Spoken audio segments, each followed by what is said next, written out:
Okay. Here we go. This song goes out to my main man, Keith. I met him up in Tulsa. He's the owner of Crawdaddy's. Wouldn't shut down during the quarantines. Like a real American, he's rocking those jeans. Owns a restaurant and he sings. Every single minute is karaoke. Makes his own wine like Kevin Nunez. Crawdaddy's is what it's called. Got enough food for all of y'all. For all of y'all? For all of y'all. Yes. Oh yes, it's time to rise and grind. Oh yes, before the rooster crows. Oh yes, it's time to rise and grind. Oh yes. All right, Thrive Nation, today's show is going to be a controversial show. It's going to be a show that I'm excited about. I don't know that anybody else is, but I'm going to tell you about the topic here. We're talking about is the ultimate goal to retire? Is that what the goal? Because the word vacation means to retreat from, and the word vocation means calling. So you're like called to something. The word vacation means to retreat from, and the word vocation means you're calling. It's a calling, you're being pulled towards something. And if you think about it, on today's show, you think about the words that are being said by Rabbi Daniel Lapin. We're going to have him on part 2 of today's show. Rabbi Daniel Lapin. This guy is he's a Hebrew scholar, and he talks about how the most successful people love their calling. They love their job. They love what they do. They actually like working. People all the time, they call me, all these podcasters, these aspiring podcasters, JT, they call me and they say, what are your tips to staying motivated? You do your show, and how do you stay motivated? Do a show every day. I go, I enjoy doing it. I don't know that people enjoy listening to it, but I enjoy doing it. Yeah. And then they're like, yeah, but where do you come up with material? Like, that's all I think about is material. What do you mean that's all you think about? I love it. I love what I do. And I was just making a list of people that I know that haven't retired, that are very successful. On part 2 of today's show, I'll introduce you to him. Again, Rabbi Daniel Lapin. On part 3, Terry Fisher, great friend of mine, ridiculously successful. When you hear his success story, it's next level. And he loves working, Trinity Chemical. That guy loves working. Terry Fisher loves working. One of the most successful people in Tulsa. He loves working. Is he retired? No. Why? Because he likes working. You think about a guy like Michael Jordan. That dude retired from basketball, and then he came back because he missed the game. You think about a guy like Kobe Bryant. I mean, that guy played until he physically wasn't able to play anymore. You think about Wayne Gretzky in hockey. I mean, that guy did not want to retire. You think about people. I mean, there's so many people. Yeah, that Brady. Tom Brady, he's just going to keep playing. Yep. And I'm just telling you, there's nothing wrong if you've got something in your life and in your mind that is your magnificent obsession, that is your calling. If you love doing it, where we get to a weird place and a depressed place and a bad place is where I find that people become depressed when they spend their whole life trying to buy things they cannot afford to impress people they don't know. That's where I find people get depressed, where they start to go on vacations, not for themselves, but to impress other people. That's where I find people get depressed and they get discombobulated, and then they end up living in a van down by the river despite making a lot of money. Now, without any further ado, we are joined here with the founder of bunkylife.com, David Frazier. Welcome on to the Thrivetime Show. How are you, sir? I'm doing fantastic. Thanks for having me, Clay. Well, I got to ask you first off, you switched the mic up. Is this you're going with a Sennheiser directional mic? This thing is hot. Are you in a studio now? It's hot, man. How's it sound? Are you in a new studio? What are you doing? You're changing it up on. I've been mixing things up. I've been upgrading the gear. That's what I've been doing. That's a Sennheiser directional mic. You're in a studio. Do you play the guitar? I do. I've been known to play the guitar. Okay, so let's talk about it for a second. Do you like playing the guitar? Yeah, I used to play professionally, actually, for about 10 years. I did music was my gig. But I mean, you like playing the guitar. You're into it. I was into it. Yeah, I was into the girls that the guitar got initially, but then I just fell in love with the guitar too.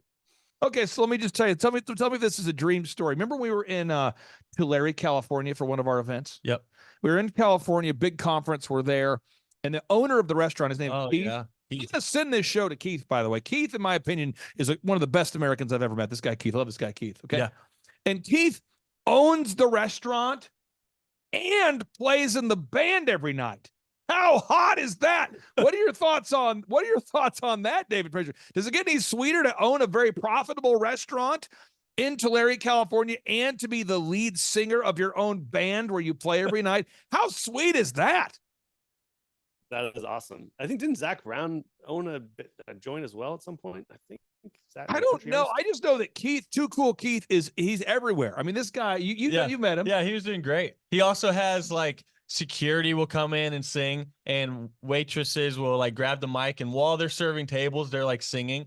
It's great. It's like the environment is awesome. It's an unbelievable environment. He's got it where they're serving food, right? The band's jamming. Yeah. And then they're passing the cordless mic to the servers, to the bartenders, to the audience members.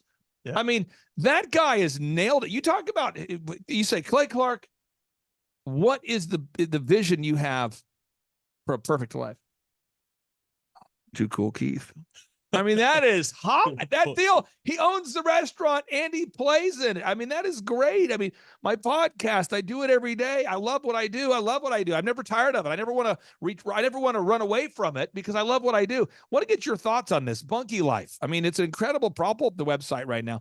You're building some hot stuff. People love it. I own a Bunkie Life. Everybody out there should own a Bunkie Life too. These are like bolt-on bedrooms, sort of a man cave you can add on. What got you excited about the Bunkie Life? Well, for us, it just solved our own family's problem. We have this little, we live in the country and we had our first daughter, and where we're going to put mom and dad, where we're going to put our visitors. We had nowhere to go. So it solved our own problem. And then I started renting them out to other people, and they started going, get me a bunkie. I want to make one for me. So for us, it was just like scratch our own itch. We fell in love with the product ourselves, and then just other people got super pumped about it as well. So it wasn't something I necessarily planned, but it really has been a wild 6-7 years now. Now, JT, I want to make sure I'm understanding what he's saying here. Yeah. It sounds like he is raising his first child in the bunkie. Like he and his wife, they had their first kid, and they left the kid in a Spartan existence in one of these to raise herself. It sounds like that's what I heard. I misspoke or you misheard, Clay, but we needed an extra bedroom for guests, not to raise our children, but because we ran out of as in your child when we had that first kid. Okay. All right. So, okay. I just want to make sure there wasn't, because a lot of people use code. I wasn't sure if he was using that, musician talk. Oh, okay. Listen, people that play guitar. Yeah. They can music is a universal language. They can communicate via music, and they use code. So they say to help our guests have a place to stay. I was like, this guy's saying he's raising his daughter alone. Yeah. Kind of like how the Spartans would just leave a child in the wilderness. And then if they make it back, your child gets a bunkie. Now, how many kids do you have now? How many kids do you have? I got 4 now. Do you allegedly raise them all, or are they all guests in the bunkie buildings? Yeah, exactly. Okay. Okay. No, seriously, we bought one of these. I love these things. These things are hot. But you're fired up about it. I want to focus on this thing though, because on part 2 of today's show, you're going to have your mind blown when Rabbi Lapin starts talking to you about work ethic. If you need to be fired up, reinvigorated, you need to be recharged. This part 2 of today's show is so hot, it may burn your retina. So I want to ask you this. I mean, how do you keep yourself motivated on a daily basis to build these beautiful Bunkie Life products that melt people's faces? Well, to me, I think the best thing to do is really fall in love with the work for sure, but also fall in love with the person you serve. The people you serve are going to be your inspiration ultimately, because like every business has, I'm sure even Crazy Keith, who's got his awesome joint, probably doesn't love like delivery day or invoicing or tax day. Right? There's always downsides of every business. There's crap parts of every business. But what gets you through that is when you really love the people you get to do it with and the people you get to do it for. So I get to serve a really cool niche of people that like love their family. And the bunkie is the bridge from like, I can't have my family over as much as I like, or I can't have everybody come all together. And now I can because of this bunkie that I bought from Bunkie Life. So I really love that type of personality. And the people that buy a bunkie from us are cool. So I like talking to them. I like hearing their stories. I like seeing their photos at the end of the deal. I like someone just sending in this 20-minute video of every day they built the bunkie. They built it over like 2 or 3 days, and they sent in this cool edited video of them doing it. I didn't ask them to do that. They just did that because they're cool people. So I think fall in love with the work and fall in love with the people you do the work for, and don't fall in love with yourself or the product, because the product is going to kind of change and morph over time. But the people you get to do it for, if you can get to know them really well and really get to like and fall in love with them, you don't feel like you're working. So I never feel like I'm working. I just feel like I'm chatting with people I like. Now, I think most people that I know, and maybe JT, maybe I know the wrong people. Maybe I know the wrong people. I find that most people that I know want to do nothing. Like their whole goal is to do nothing. So yesterday I was working, having a good day, left here around 6, took my wife on a date, took my daughters on a date, and then I thought, you know what? I'll go to bed because it's 8:57. Yeah. And I was tired. You know why? Because I'd woke up the day before at 4. I like that. I like getting up at 3, working till 6, taking my wife on a date. 8:57. I was like, I have to go sleep. I like that kind of life. But I think a lot of people want to wake up and do nothing. They want to wear sweatpants, sleep in till noon. Do you see this? No, I do see this. I think most people live that way, where they want to do as little as possible and work as little as possible. And most of the time, I think it's because they're in jobs they hate, to, like you were saying, buy things they can't afford to impress people they don't know, whose opinions don't matter. And I think that's the circle of most people's lives. I remember this. There's a guy I worked with back in the day, David. I'll be kind of vague. I'm not trying to throw a guy under the bus. Just give you an example. He's a Facebook friend of mine now. It's Bob Cranston, isn't it? No. We're talking about Bob Cranston. No, I'm just saying, there's a guy I used to work with back in the day. Okay. We're working at this place called Faith Highway. We sold evangelism commercials to churches. And one day this guy shows up. He's going, well, and he's not saying anything. He's just doing that. Yeah. Yeah. Okay. I'm like, how are you? Oh, I'm doing great. Doing phenomenal. Yeah. Woo. I'm like, did you just quote Ric Flair? Woo. I mean, I remember this like it was yesterday. The Nature Boy. I remember this. He was just woo. So eventually, because we want you to ask. So eventually I'm like, all right, what is it? And he's like, let me take you outside. Let me show you. You want to see? You want to see it? Okay. So we go outside and he's got this Lexus SUV, souped up, unbelievable rims, unbelievable leather, unbelievable build out. I mean, it is an incredible vehicle. Now I know he's making about 22 an hour because I'm making like 27 an hour because I'm the room leader on the sales floor at that time. I was like the man for about a month. I usually was not in the top 2 or 3 in sales. I was usually in like the top 10%. So out of a group of like 40 people, I was usually in the top 5, but I was never like number 1. Ron Hood was always number 1. Heath Dean was always number 2. We had some guys that could sell. This guy's like at the bottom of the room. He is not in the top of the room. And he's bought this vehicle. And I'm going, bro, how are you going to afford that thing? And he goes, dude, I just bought it. Why are you taking the joy away from me? I just got it. I go, how are you going to afford that thing? He's like, I'm going to have to increase my sales, man. That's how I work. I have to buy stuff. Then I set goals. And I remember every single day, David, from that moment forward, he hated his life. Like every day he's at work till 7, just on that phone trying to sell anything. He's doing every dirty, high pressure move possible, just making crap up to sell stuff. I'm like, dude, you just straight lied to that pastor. And he's like, I have to say what I have to say to pay the bills, bro. Okay, I got to pay for this. Someone's got to pay for this. I'm like, dude, you become like the shadiest person since I've met you. He's like, whatever I got to do to get that extra $4 an hour, I will say what I have to say because I'm the one who has to make these payments. You don't know what it's like living with these payments, man. And I watched him. His whole life fell apart because he bought crap he couldn't afford to impress people he didn't know. Have you ever seen this phenomenon before there, David? Have you ever seen this phenomenon where people are buying crap they can't afford to impress people they don't know? Yeah, they call it lifestyle creep. As soon as you, well, in his case, before he started making more money, but for a lot of people, as soon as they start making more money, just the spending goes up right to it, right? And the reality, like you were saying earlier, was like every job you start with sucks. Like that's just life. Your first probably 10 jobs are gonna suck, but if you can push through that, and there are better and more engaging jobs out there. But if you always have your spending right at the limit of your income, you're always forced into a job you hate.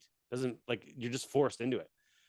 So you put your own golden handcuffs on yourself when you add these payments to things that I never did that. I slept in my car a couple of times. I didn't have a couch for the first 3 years I was married. Like, don't do that stuff. Pay for stuff that you need when you need it and when you have the money to pay for it in cash. That's my strong advice. That's the move. Now, folks, let me give you some strong calls to action here before we go on to part 2 of today's show. 1, if you're thinking about buying a Bunky Life, go to bunkylife.com. Now, if you're thinking, you know what? I don't want to buy a Bunky Life. Go to bunkylife.com, buy one. I mean, how do you know if you want one or not until you own 3? Right. I mean, and I don't know if this is a thing I don't know if this is still offer you're still making, but like right now, like on this product right now, let me just show you some of the hot offers that I'm going to recommend you. You buy one for $8,495. Yeah. Or you buy 2 for, $17,000. Think about the deal. But listen, I like it, and I'm not ridiculing you if you're out there today and you don't have a bunkie life, but I'm just saying, you don't know if it's going to change your life or not unless you own one or two or seven. So I'm just telling you, I own a bunkie life. Do you own a bunkie life? No, you don't. So you should feel bad about yourself. Go to bunkielife.com. Now, JT, you have a book you've written here. Your website is jtlawson.com. Yeah. I think your book is called How to Speak Mandarin in a Quarantine Camp, or what's your new book called? It's called What I Learned from My Mandarin Mentor, and how this knowledge can launch anyone on a path to make millions. Even if that isn't your goal and you just have a job or you're just living your normal life and you just want to do whatever, you still have to know how to have a calendar to-do list. You have to know motivation doesn't work, discipline does, and other stuff in the book that I learned from my mentor. And you've been doing this, and kind of a fun offer for our listeners here. If they buy a copy of your book, what happens? One, they're entered in for a chance to win a trip to Hawaii. Oh yeah. Okay. Two, they're entered in for a chance to win a VIP business conference ticket. Sick. Two or three, they're entered in for a chance to win a backstage pass at the Reawaken America tour.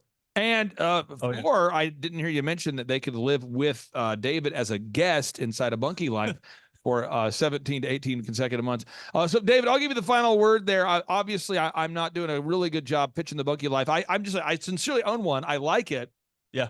I'm not judging certain people for not having one, but I think everybody should own at least 1 or 7 bunkie life products. What's the steps? What do people need to do if they're interested in buying a bunkie life?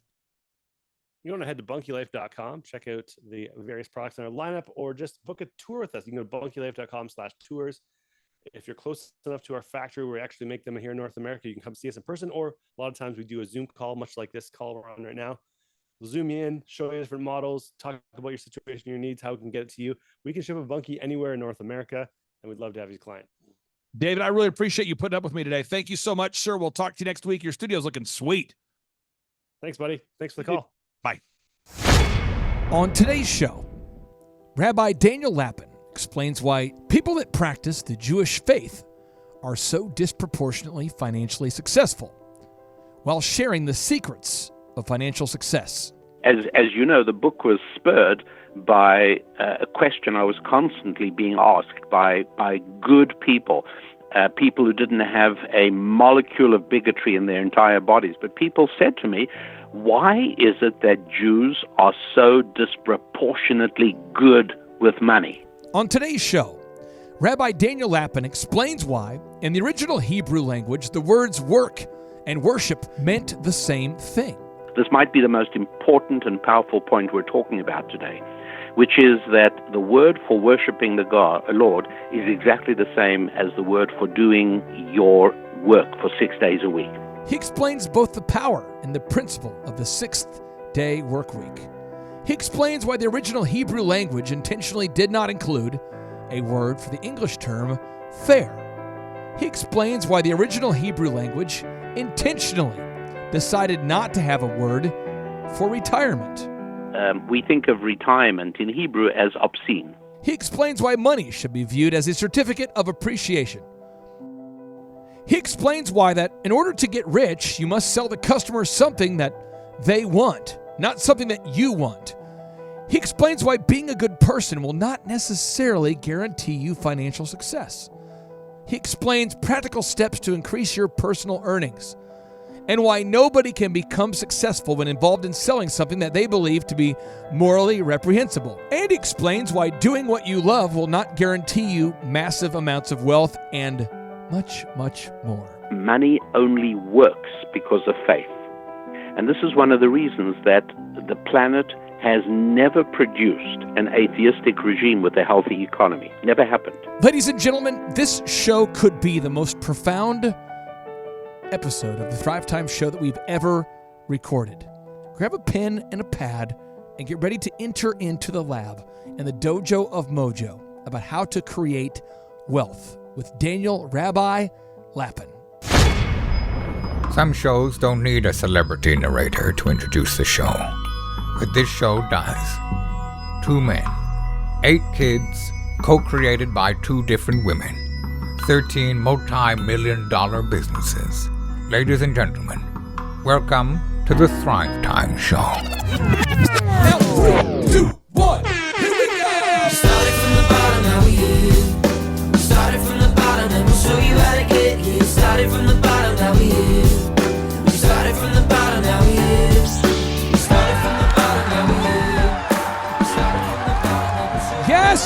Yes, yes, and yes. Thrive Nation, on today's show, we are interviewing the best-selling author, the best-selling financial expert and author, Rabbi Daniel Lapin. And if you've ever been out there seeking financial wisdom, financial advice based upon biblical truth, this show is the show for you. Rabbi Lapin, welcome onto the show, and how are you, sir? I couldn't be any better, thank you, Clay. Delighted to be together with you and to share some time with your wonderful audience. Well, I would like to start by asking you what the term rabbi means. It merely means a teacher with a specialty in ancient Jewish wisdom's insights into the Bible. Now, I know that you have had a ton of success as an author, and you've really developed a career that spans decades, but could you share with us where you grew up and what life was like growing up? Certainly. I was a terrible child, and I grew up in the home of a very famous and distinguished rabbi and his wife. This was in Johannesburg, South Africa. And when I was about 10 years old, the parents were rightfully worried that I was turning into a completely barefoot savage. Wow. And so they sent me to boarding school in England. And I went to school there and gradually became civilized. But it took quite a while. What is it like going to a school like that? It was shocking. It was shocking to me because it was a school way beyond the standards I was accustomed to. So it took a little while for me to find my feet and to become accepted. I had to work at it, and it taught me a great deal. It really did. But, I was 10 years old. What did I know? Rabbi Daniel, when did you decide that you wanted to become a rabbi? Never. Never. My father was a rabbi, my grandfather, my great-grandfather, and so I grew up knowing beyond any shadow of a doubt that of all the careers in the whole world, the one thing I really would never, ever be was a rabbi. But I've come to the conclusion that the good Lord has your destiny in mind, and he'll send you one or two soft messages. And if you don't pay any attention, he begins to get you with a 2x4. And eventually he whacks you hard enough that you do start paying attention. So I actually became an engineer. Really? I worked for Royal Dutch Philips, the Philips, not Royal Dutch, the Philips Electronics Company, designing communication equipment, and I thought that was what I wanted to do. I certainly did not want to replicate the career path of my family, but as I said, the good Lord has plans, and you can ignore them for a certain amount of time, but eventually you say, On today's show, Rabbi Daniel Lapin explains why people that practice the Jewish faith are so disproportionately financially successful, while sharing the secrets of financial success. As you know, the book was spurred by a question I was constantly being asked by good people.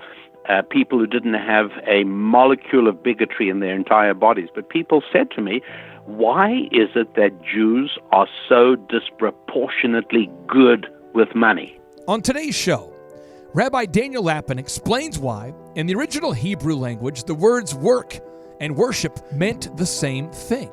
This might be the most important and powerful point we're talking about today, which is that the word for worshiping the Lord is exactly the same as the word for doing your work for 6 days a week. He explains both the power and the principle of the sixth-day work week. He explains why the original Hebrew language intentionally did not include a word for the English term fair. He explains why the original Hebrew language intentionally decided not to have a word for retirement. We think of retirement in Hebrew as obscene. He explains why money should be viewed as a certificate of appreciation. He explains why that in order to get rich, you must sell the customer something that they want, not something that you want. He explains why being a good person will not necessarily guarantee you financial success. He explains practical steps to increase your personal earnings. and why nobody can become successful when involved in selling something that they believe to be morally reprehensible. And he explains why doing what you love will not guarantee you massive amounts of wealth and much, much more. Money only works because of faith. And this is one of the reasons that the planet has never produced an atheistic regime with a healthy economy. Never happened. Ladies and gentlemen, this show could be the most profound episode of the Thrivetime show that we've ever recorded. Grab a pen and a pad and get ready to enter into the lab and the dojo of mojo about how to create wealth with Daniel Rabbi Lapin. Some shows don't need a celebrity narrator to introduce the show, but this show does. 2 men, 8 kids, co-created by 2 different women, 13 multi-million-dollar businesses. Ladies and gentlemen, welcome to the Thrivetime Show. Now, 3, 2, 1, here we go! Started from the bottom, now we here. Started from the bottom, and we'll show you how to get here. Started from the bottom, now we here. Started from the bottom, now we here. Started from the bottom, now we here. Started from the bottom, now we'll show you. Yes, yes, yes, and yes. Thrive Nation, on today's show, we are interviewing the best-selling author, the best-selling financial expert and author, Rabbi Daniel Lapin. And if you've ever been out there seeking financial wisdom, financial advice based upon biblical truth, this show is the show for you. Rabbi Lapin, welcome onto the show, and how are you, sir? I couldn't be any better, thank you, Clay. Delighted to be together with you and to share some time with your wonderful audience. Well, I would like to start by asking you what the term rabbi means.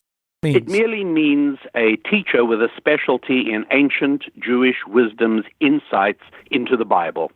Now, I know that you have had a ton of success as an author, and you've really developed a career that spans decades, but could you share with us where you grew up and what life was like growing up? Certainly. I was a terrible child, and I grew up in the home of a very famous and distinguished rabbi and his wife. This was in Johannesburg, South Africa. And when I was about 10 years old, the parents were rightfully worried that I was turning into a completely barefoot savage. Wow. And so they sent me to boarding school in England. And I went to school there and gradually became civilized. But it took quite a while. What is it like going to a school like that? It was shocking. It was shocking to me because it was a school way beyond the standards I was accustomed to. So it took a little while for me to find my feet and to become accepted. I had to work at it, and it taught me a great deal. It really did. But, I was 10 years old. What did I know? Rabbi Daniel, when did you decide that you wanted to become a rabbi? Never. Never. My father was a rabbi, my grandfather, my great-grandfather, and so I grew up knowing beyond any shadow of a doubt that of all the careers in the whole world, the one thing I really would never, ever be was a rabbi. But I've come to the conclusion that the good Lord has your destiny in mind, and he'll send you 1 or 2 soft messages, and if you don't pay any attention, he begins to get you with a 2x4. And eventually he whacks you hard enough that you do start paying attention. So I actually became an engineer. Really? I worked for Royal Dutch Philips, the Philips, not Royal Dutch, the Philips Electronics Company, designing communication equipment, and I thought that was what I wanted to do. I certainly did not want to replicate the career path of my family, but as I said, the good Lord has plans, and you can ignore them for a certain amount of time, but eventually you say, this hurts too much. Maybe I better just do what I'm expected to do. Your book, Thou Shalt Prosper, is just filled with so many nuggets of knowledge that they really don't teach in college. So many profound ideas that are Well, on the life-changing. contrary, they teach the opposite very often in college. They do. As you know, the book was spurred by a question I was constantly being asked by good people, people who didn't have a molecule of bigotry in their entire bodies. But people said to me, why is it that Jews are so disproportionately good with money? Right. And I realized that this was a question worth answering. And I even thought to myself, I'm going to be absolutely honest about it. I'm going to spend as long as it takes to research this. And if it turns out that Jews are good with money because they routinely rip everyone else off, well, then I'm going to know the truth. But it turned out not to be the case. There are bad apples in every bunch, and no more or less with Jews. Was it that it's Jewish genes, that the Cossacks killed all the poor Jews, leaving the rich ones available to reproduce? But if that were true, it would need to show a money gene in Jewish sperm, which just doesn't exist. And we also see that in common with other groups, they're very often in Jewish families. After several generations, wealth is dissipated, not created. So I had to really probe, and finally and eventually, after it was a good few years, nearly 7 years, it became apparent to me that the inevitable conclusion, which shocked me, I hadn't expected that, was that embedded in the Bible, embedded in the Torah, structured within the intricacies of the Hebrew language and 2,000 years of carefully communicated ancient Jewish wisdom, with thousands of tips and tools and techniques and specific strategies for how money works and how to be good with it. And I decided to condense that into a book called Thou Shalt Prosper, the 10 Commandments for Making Money. And the publishers said it was much too big. They needed to, it was a good few years, nearly 7 years, it became apparent to me that the inevitable conclusion, which shocked me, I hadn't expected that, was that embedded in the Bible, embedded in the Torah, structured within the intricacies of the Hebrew language and 2,000 years of carefully communicated ancient Jewish wisdom, with thousands of tips and tools and techniques and specific strategies for how money works and how to be good with it. To begin with, this book and our work was about how do you increase your revenue? How do you make more money than you are now making? And that was what the work was all about. How did you go from your early career to becoming a rabbi and a financial teacher from a biblical perspective? How did you make that jump? What was the transition like? Well, I was forced. In spite of the fact that I thought I wanted to become an engineer, and I was forced before I could even go to school for engineering. I first of all had to go to Bible school, and I had to become ordained as a rabbi. And my father said, look, I don't care if you don't practice as a rabbi, but I want you to be able to. And I didn't understand it at the time, but obviously today I'm enormously grateful that he insisted. Now, Tim Redmond has been a client of mine for years, and now we work together on different business ventures, and he was actually my boss. When I was 19 years old, I landed an internship at tax and accounting software, and he was my boss. And I'm telling you, this guy quotes you all the time. It's almost like he's a paid advocate of you, like he's a paid, like a sales guy. No, it's not that at all. It's he loves that, you. Tim really gets it. Tim has studied this material. He and I have worked together on numerous occasions, and we've spent hours and hours and hours studying this material and researching and working on it together. So he really gets it, and that's really all it is. Well, Tim, this is the thing. Tim pulls me aside. I don't remember what year it was, but he pulls me aside and he says, hey, the Hebrew language was God's original language. And that original language, the Hebrew language, does not have a word for retirement. And I'm going, what? And maybe I'm losing something in translation there. Could you explain the Hebrew language, and does it have a phrase for retirement? What's that all about? Sure. Well, needless to say, I'm not the only person. And, this is not Rabbi Daniel Lapin jumping up and saying, hey, Hebrew's God's language. No, it's not like that at all. Many learned people, people who developed the Oxford English Dictionary, understood it. Sir William Bradford, who came to North America on the Mayflower, wrote a book in the 17th century called History of the Plymouth Plantation. And the first 20 pages or so in his own handwriting, in the manuscript of the book, are in Hebrew.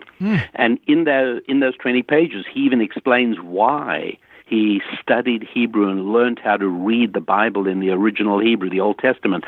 And he says it's because this is the language in which God spoke to the patriarchs of old, and it's the language in which Adam named all living things, etc., etc. This Lord's language does have certain pieces of wisdom in it. One of them is that certain words, concepts that for which no word exists in biblical Hebrew, are false concepts. So, for instance, there's no word for adolescent. Now, I don't know if you've raised teenagers and adolescents, but if you have, you know that the word teenager or adolescent is a euphemism for somebody who wants all the advantages of being an adult with all the slack cut to him for being a child. Doesn't work like that in the real world. You got to make up your mind.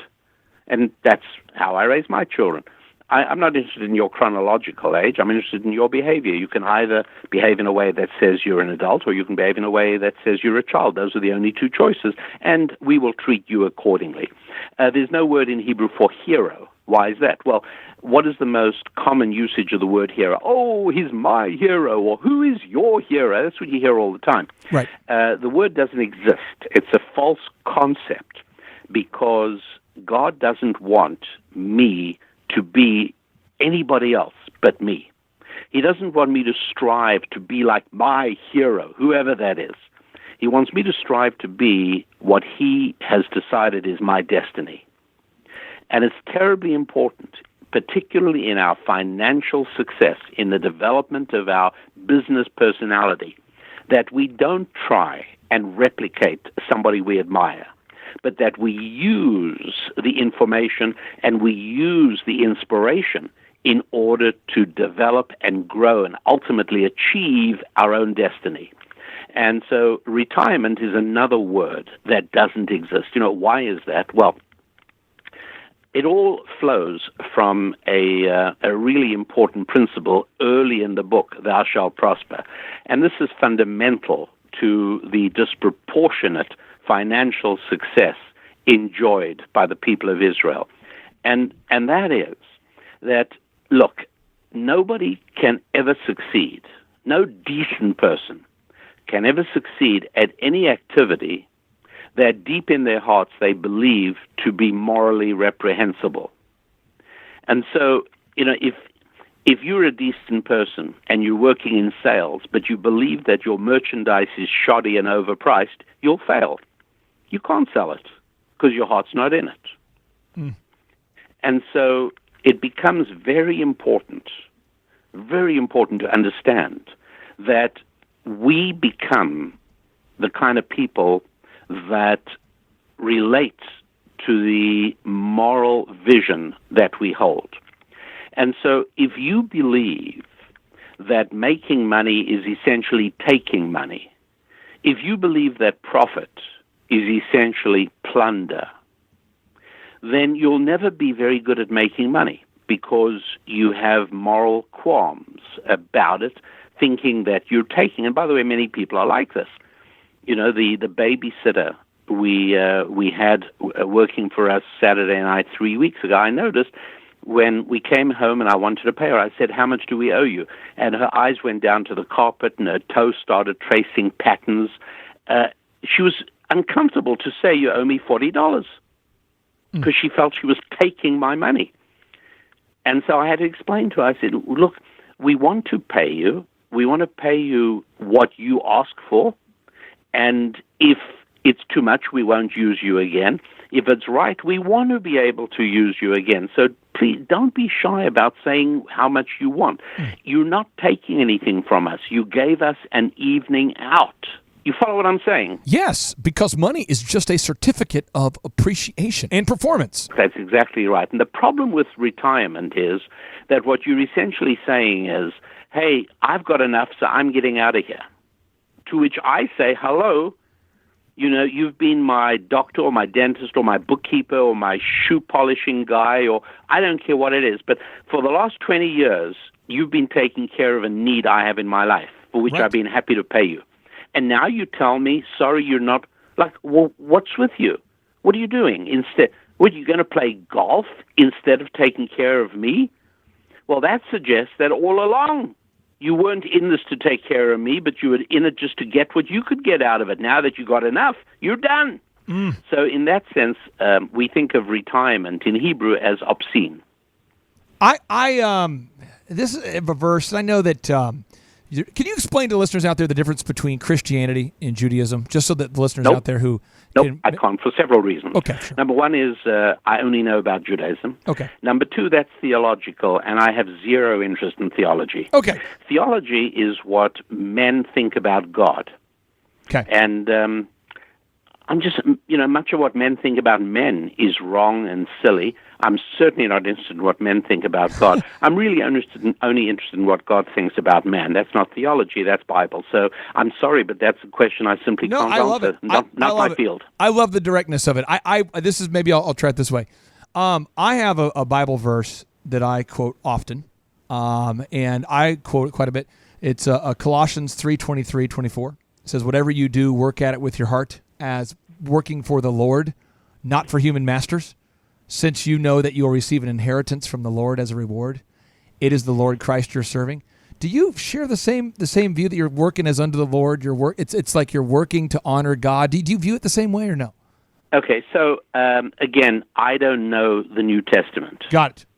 But I know the Hebrew Scriptures very well. Yes. And a crucial aspect of this, and I think this is goes exactly to this important point you're making, and that is that in the Hebrews. Okay, let's look at this real quick. Yeah. In the book of Genesis, God put man in the Garden of Eden to work it. Right. Right. And we also know that in chapter 20 of Exodus, we got the Ten Commandments, and in the Ten Commandments, in commandment number 4, it says, 6 days shall you do all your work. So here we got two verses having to do with work. God put Adam in the Garden of Eden to work it, and 6 days you must do all your work. Now, there are another two verses I want to share with you quickly. One is that God says to Moses, go to Pharaoh and say, let my people go so that they may worship me in the desert. And the other one is towards the end of the book of Joshua. Joshua says, you know what, I don't care what you guys want to do. As for me and my family, we will worship the Lord.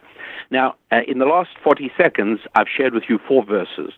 2 of the verses include the word work, and the other 2 verses include the word worship.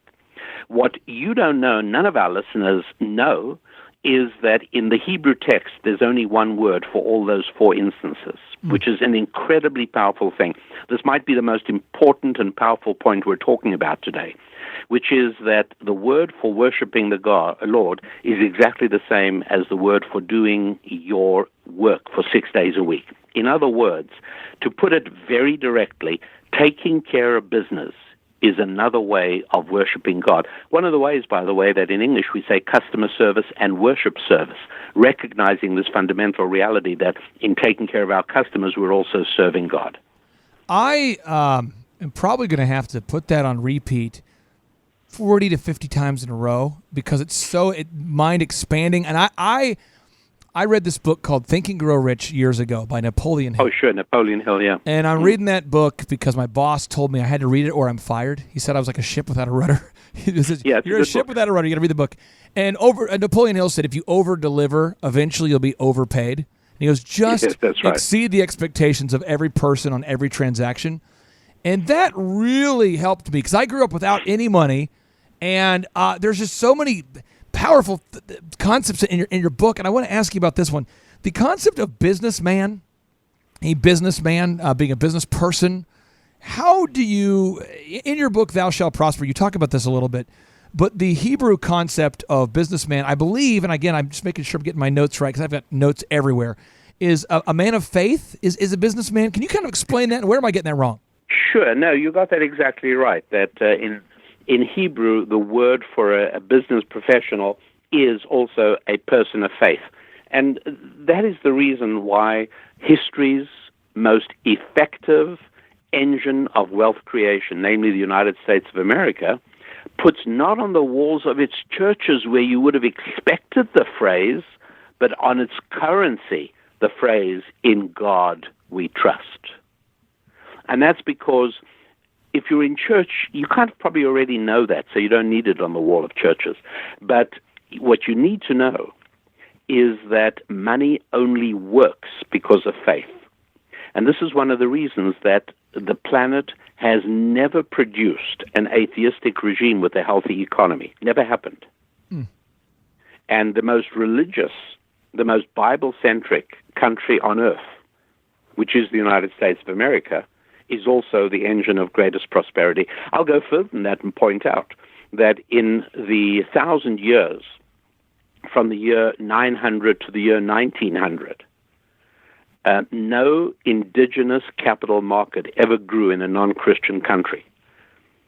So today we have stock markets in Accra, and we have stock markets in Hong Kong and Singapore, and we've got stock markets all over the place. But originally, the stock market grew in London and Amsterdam. Essentially, the idea of pooling capital, which is the heart of faith, only grew in Christian Bible-based countries. And, one only has to look at the most prominent and revered structures in every European city, like Notre Dame Cathedral in Paris, and you'll find the Christian origins of the wealth building of Western civilization. And Rabbi Daniel, I just want to, and I'm not going to get into a religious debate with you at all. I just want to make sure the listeners out there, because there's somebody out there who, doesn't understand.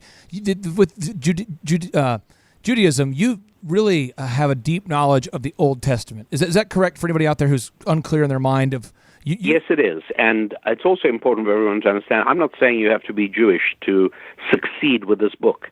I'm not saying you have to be of the Jewish faith in any way whatsoever in order to benefit from the strategies of ancient Jewish wisdom that I share in Thou Shalt Prosper. That is right. And I don't want anybody out there to discount that, because I just want to make sure we kind of understand where you're coming from and your background there. Now, you rewrite in your book, this is highlighted and circled, and I have to apologize for the desecration of this book. But in your book, you wrote... On the contrary, I'm thrilled to hear it. You wrote, "Take out a dollar bill and look at it. Now pat yourself on your back because you're looking at a certificate of performance." Rabbi, can you break that down? Sure. Look, let me give you an example. And by the way, this is really important, this point you're bringing up, because if we don't understand money, we cannot get it. I'm probably one of the worst fishermen in the world, but I like fishing for salmon in the cold waters of British Columbia off the west coast of Canada. And something I learned a long time ago is that the best money I'm going to spend is not on my gear, but it's on the guide. Because somebody who really knows the fish will help me catch them. I can have the most expensive rod and reel, but if I don't know fish, if I don't know salmon specifically, I'm not going to catch them. And I really didn't until I twigged onto this fact that, hey, I can hire a guide. And all of a sudden, I looked like a good fisherman. Right. In the same way, money's like that as well. If you don't get it, if you don't understand it, it's simply not going to work. And so, for instance, in the book, we cover the whole question of physical and spiritual. What's the difference? And by the way, spiritual doesn't mean godly or holy or religious. Spiritual just means something you cannot measure in a laboratory. And I explain why you've got to be able to understand the essential spirituality of money. And part of that is that, look, imagine, let's say my job is a roofer, and I was planning on taking my kids, fishing or whatever, and all of a sudden I get a call from somebody who says, "Hey, you're the roofer?" I say, "Yep." He says, "Can you come quickly? It's been raining where we are, and there's a leak in the roof. My wife is going nuts. The water's coming into the kitchen, making everybody miserable." And so I'm just about to say to him, "Hey, pal, you know what? How about I come tomorrow? Because like this afternoon, I'm planning on taking my kids fishing." And all of a sudden, fortunately, I shut up because I remember to think before I speak. And I, in fact, say to him, "You know, I'll be happy to come. The only thing is I was about to take my kids fishing, but it would be worth much, much more for them to see how I serve another one of God's children by fixing your roof. And so if you don't mind, I'll be on my way, but I'll bring them along as well." So pile the kids into the pickup truck, tools in the back, off we go. And the kids help me, and we fix it up. We put down some new shingles. The roof is fixed. The guy's as happy as could be. His wife is smiling, and he says, "I appreciate it very much. Would you need some certificates of performance?" I say, "Yeah, please, I would. I need 100 certificates of performance." So he takes out a roll of green certificates, and he peels off 100 of them and gives them to me. And I say, "Thank you very much indeed." That night I take my wife for dinner, and we come into the restaurant, and the restaurateur says, "Yeah." And I think, well, it's not really a polite way to welcome a diner, but all right. I say, "Could we please have 2 big fat steaks and a plate of the largest, biggest French fries you can make?" And he says, "What, you want me to go into that hot kitchen and slave over a stove to make you steak and fries?" And I said, "Well, yeah, isn't that what this restaurant's all about?" Right. And he says, "No, as a matter of fact, this restaurant is only for members of a club who take care of God's other children." I said, "I don't know what you're talking about." He says, "Well, let me put it this way.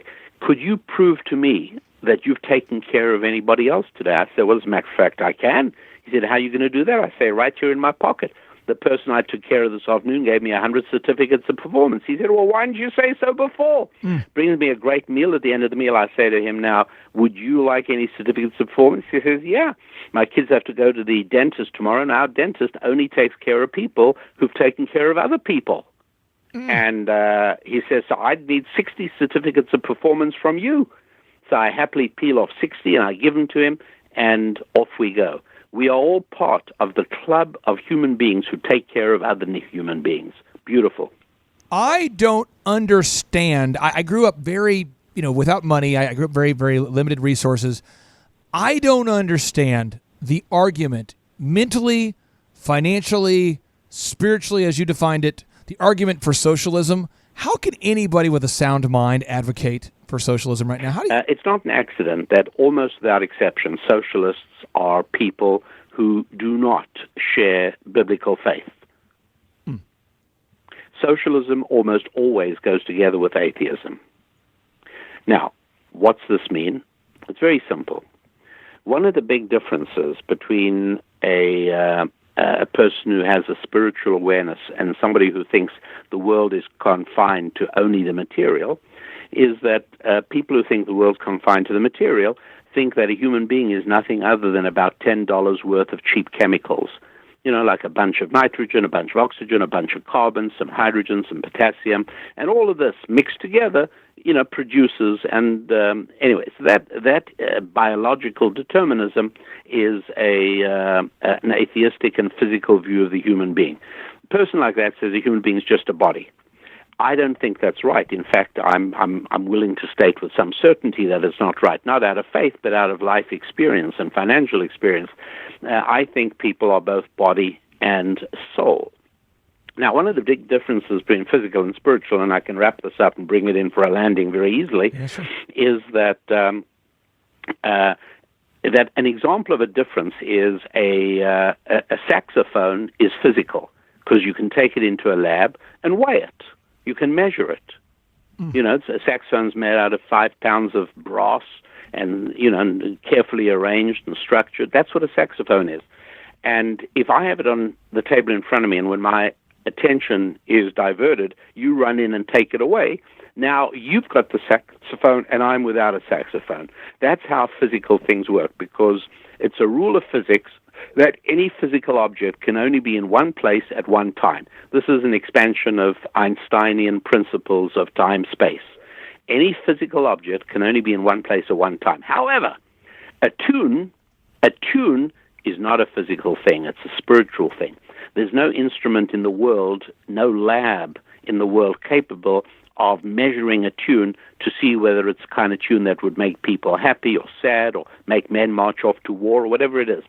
And so a tune, if I have a tune and you hear me whistling my tune and you learn it and you walk away and you teach it to a bunch of other people, have you taken away anything from me? No, you've just made the world a more tuneful place. The difference between physical and spiritual is physical can only be in one place at a time. Spiritual can be in more than one place at a time. Now, if money is only physical, and sure, socialistic people view the world in materialistic terms. You've heard of the Marxist materialistic dialectic, and that is that everything is only physical. That's the essence of Marxism and communism and socialism. Well, in that case, money is like the saxophone.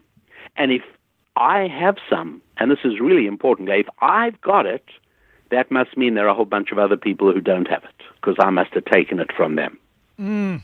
That, and that's the only so way powerful. for other people to get it is to take it from me. That's called, by the way, redistribution. But the way money truly works is it's spiritual, not physical. And that is that two human beings can agree on a transaction, and that transaction doesn't exchange money. It brings money into being. And I explain all the arithmetic and mathematics of that in the book, Thou Shalt Prosper. But the bottom line is that inflation is when the government prints more money than transactions have created, and deflation is when government doesn't print enough currency to account for the fact that every time you and I did a transaction, we actually brought money into being. Wow. And Andrew, I think I'm going to have to duct tape my head together and listen to this show at least 5 times. Rabbi Daniel, you talk about, you write about that in order for people to prosper, we have to behave decently and honorably toward one another and live among others who conduct themselves in a similar fashion. Can you explain what this is all about? Yeah. Look, a lot of people have said to me, well, I don't get it, my rabbi or my pastor is this really holy guy. He's so spiritual, he's so wonderful, and yet he suffers in terrible poverty. So, okay, fine. Yeah, I would never say a word against your rabbi or against your pastor. I'm sure they're very beautiful people.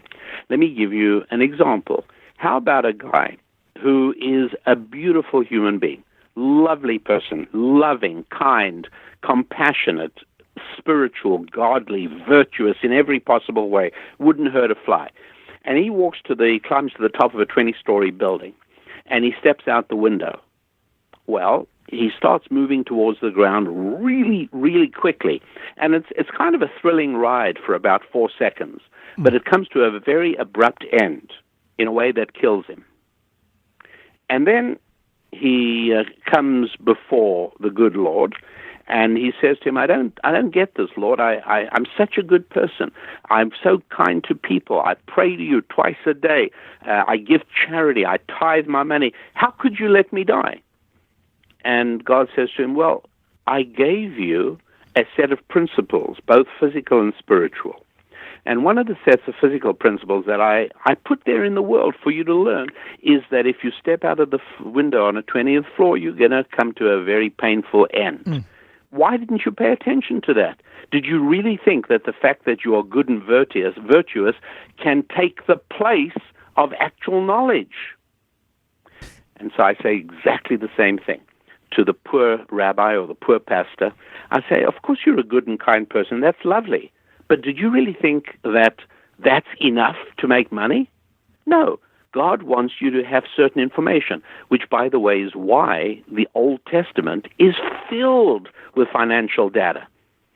I don't know the New Testament, like I said, but I wouldn't be if somebody told me there's 1,000 times more mention of money in a positive sense in the Old Testament than the New Testament. I wouldn't be the least bit surprised, because many, many, many dear, good Christian friends of mine, before they started studying Bible with me and learning the Old Testament, they believed that money is evil.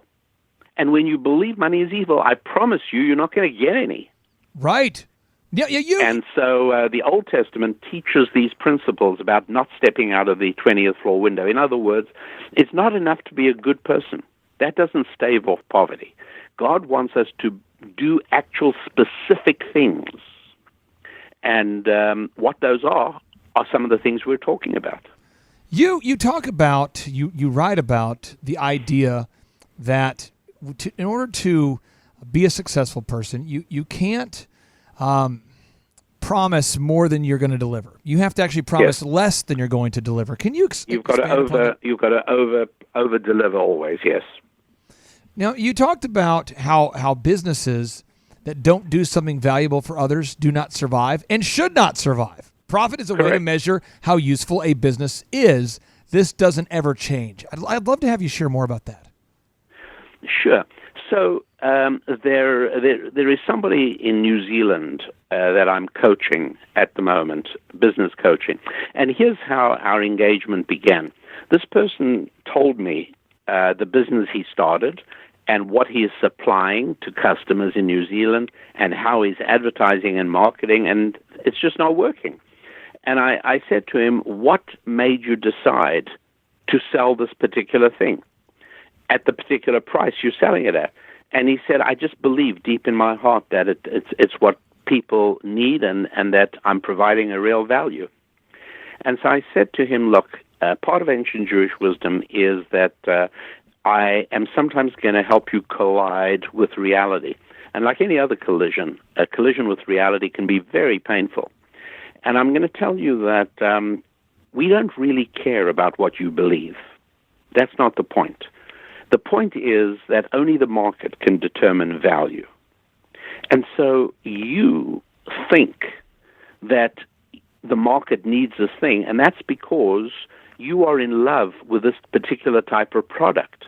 That means you should be buying that product, not selling it. But we need to build you up so as you fall in love with the act of business, which is the act of supplying the needs and desires of other human beings.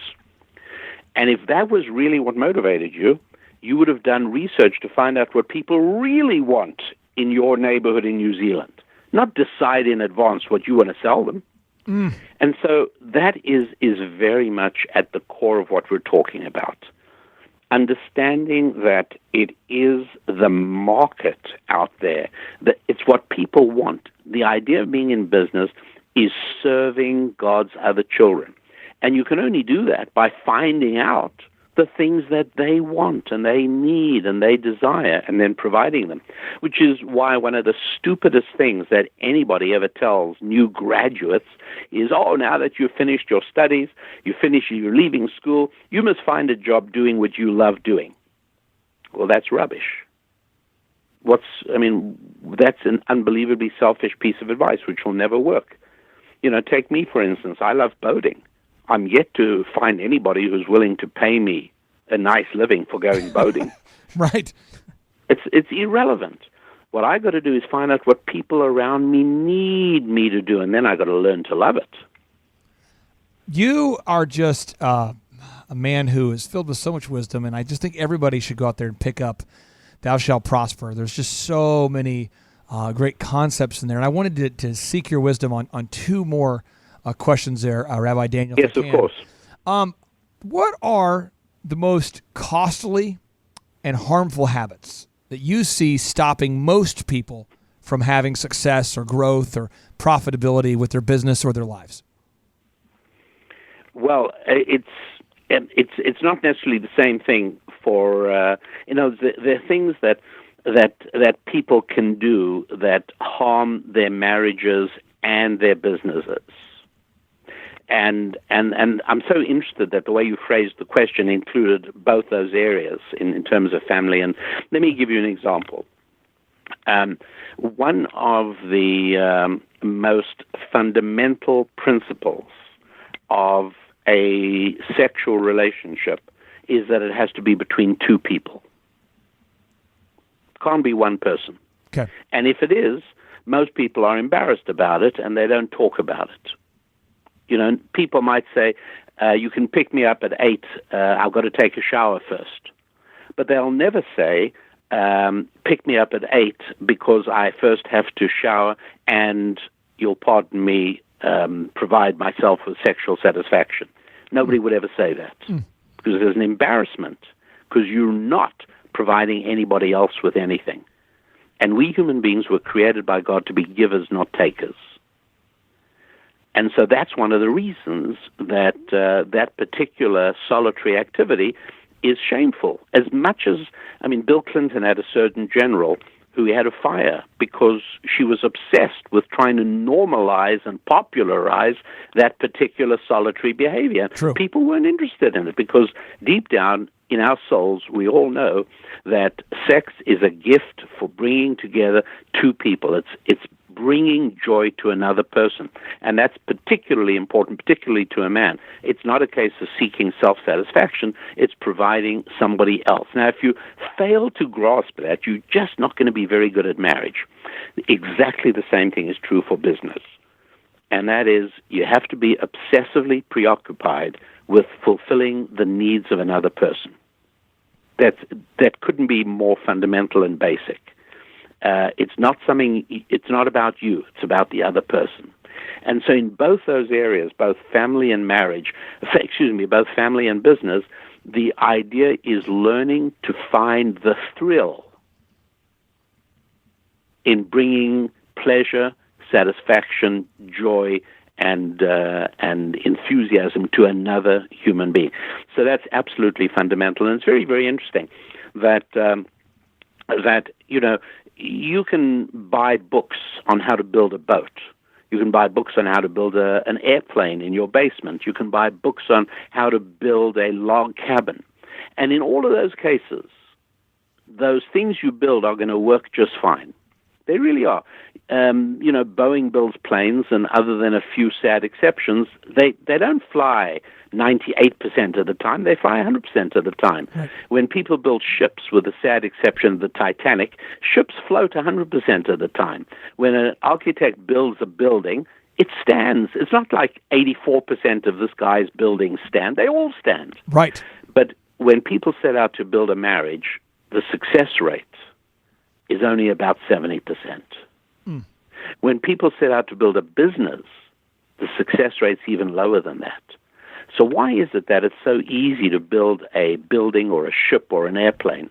It's so reliable, and yet it's so risky to build a marriage or to build a business. And the answer is because it's very easy to communicate physical data. And to build boats and skyscrapers and airplanes, all you need is physical data. It's not hard. But marriage and business both involve spiritual data. And without that spiritual data, your chances are very low. Rabbi Daniel, and I don't want you to take this as an offensive question. You are not Bill Gates. You're not Oprah. You're not Steve Jobs. You're not. So for somebody out there who's wrestling with this idea of what makes him qualified to give me financial advice? That's a terrific question, and I not only don't take offense, but I admire you for being direct enough to ask the question. Look, the answer is really very, very simple, and if I may say, without sounding obnoxious, it's a very important point, and that is, look, Bill Gates. Bill Gates would be probably a more entertaining interview. And people who heard you interviewing Bill Gates would probably talk about it for the next 3 weeks. Oh, wow, I heard Bill Gates interview. Because he's a celebrity and he's one of the wealthiest guys in the world. And this is remarkable. However, with all humility, I'm more useful than Bill Gates. Bill Gates is very, very helpful in terms of making money as long as your father is a very prominent and well-connected national attorney, and as long as your mother is on the board of directors of IBM, and as long as you dropped out of a prestigious university at the cusp of the computer revolution. If all of those things apply to you, Bill Gates is more useful to you than I am. Got it. But if you dropped Bill Gates into Wichita, Kansas, with $100 in his pocket, and you dropped any student of mine into Wichita, Kansas, with $100 in his pocket, I am almost 100% willing to guarantee that at the end of the first month, my student will have a whole lot more success than Bill Gates will. And I'm willing to guarantee that at the end of a year, Bill Gates will be knocking on doors asking for help, and my student will be well on the road to a fortune. That's the difference. And the same thing applies to Bezos or Donald Trump. They are all very specific people. Bezos, by the way, might be a slight exception because he did start a business from absolutely nothing. So he may well be a bit different. But what I bring is history's most effective longitudinal study of hundreds of thousands of ordinary men and women, Jewish men and women, of all colors and all sizes and all shapes and all backgrounds, all of whom succeeded financially beyond your wildest dreams.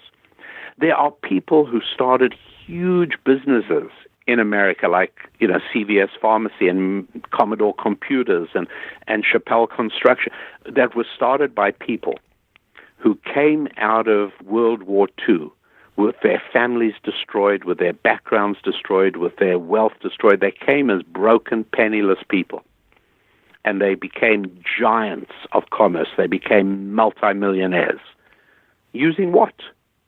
Using the principles of ancient Jewish wisdom. Rabbi Daniel, thank you so much for investing the time in our listeners. I personally will be listening to this show multiple times. One, because I go through and edit every show, so I will definitely listen to it once.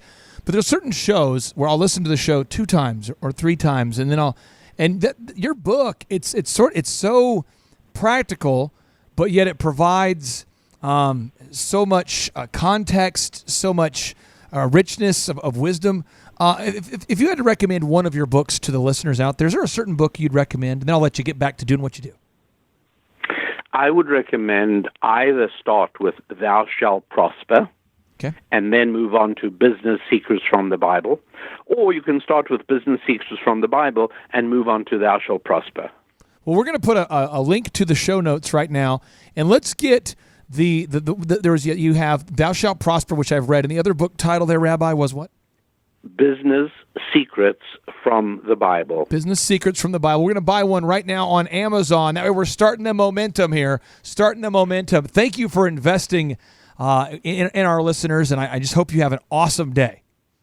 Thank you very much indeed. It's been an honor to be with you, and I wish success and prosperity to everybody listening in.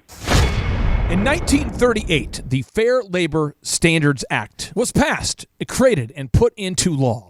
However, think about this for a second. If the Pilgrims who came over to the United States of America they landed at Plymouth Rock, imagine that they believed in the 40-hour work week. Would they have survived? No. Okay, let's look at the 40-hour work week from a secular perspective. Elon Musk, who is the guy behind PayPal, the man behind Tesla, the guy behind SpaceX, he once wrote, and I'm quoting, Elon Musk once wrote, he said, "Work like hell. I mean, you just have to put in 80 to 100 hours per week. This improves the odds of success. If other people are putting in 40-hour work weeks and you're putting in 100-hour work weeks, then if you're doing the same thing, you know that you will achieve in 4 months what it takes them to achieve in a year."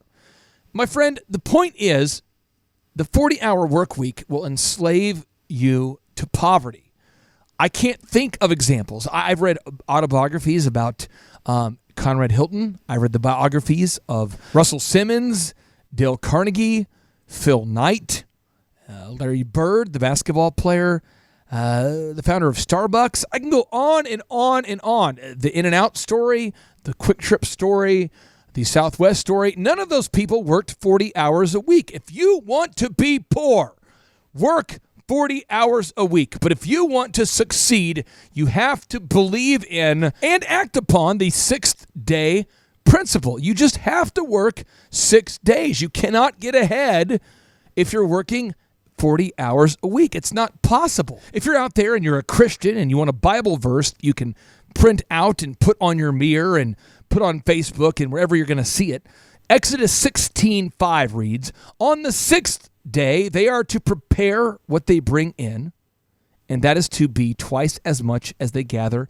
on the other days. Or read the book of Genesis. God created the earth in how many days? 6 days, and he rested on the seventh. Get ready to enter the Thrivetime Show. We started from the bottom, now we here. We started from the bottom, and we'll show you how to get here. Started from the bottom, now we here. We started from the bottom, now we here. We started from the bottom, now we're on the top, teaching you the systems to get what we got. Colton Dixon's on the hooks, I break down the books. Z's bringing some wisdom and the good looks. As the father of five, that's why I'm a dive. So if you see my wife and kids, please tell them hi. It's the CNC up on your radio, and now 3, 2, 1, here we go. We started from the bottom, now we here. We started from the bottom, and we'll show you how to get here.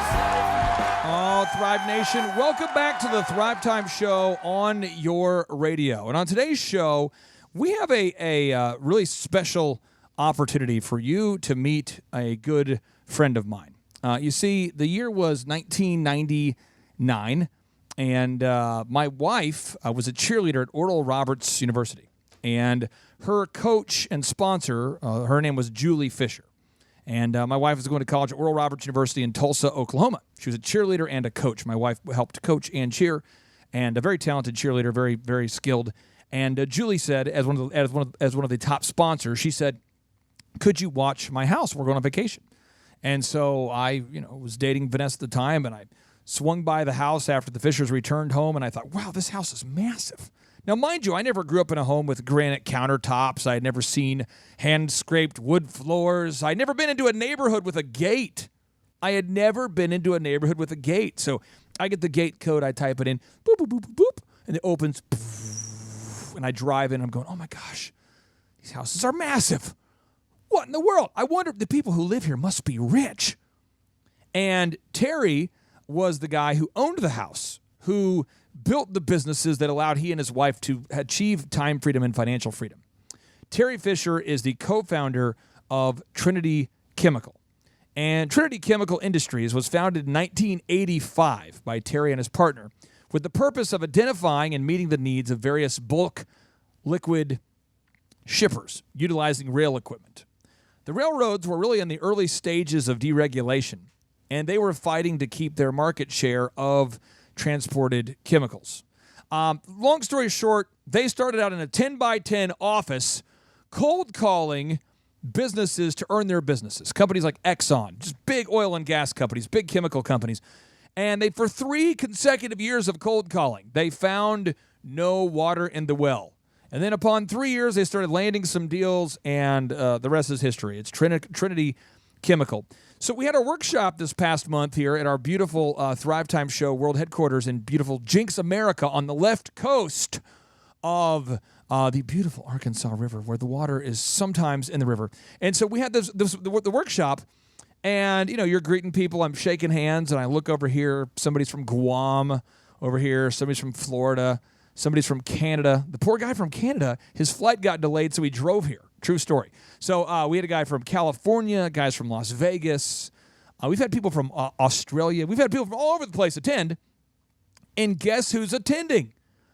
My mentor, my friend, the guy who mentored me at age 18 and taught me how the world works. The guy who I called when I found out my son was blind. The guy he's like a Yoda. I stay in touch with him, but I mean, what's he doing attending my workshop? So I got nervous, really nervous. I'm always nervous anyway, but I got really nervous. And then I asked Terry on Saturday if he'd be willing to come up and share his story.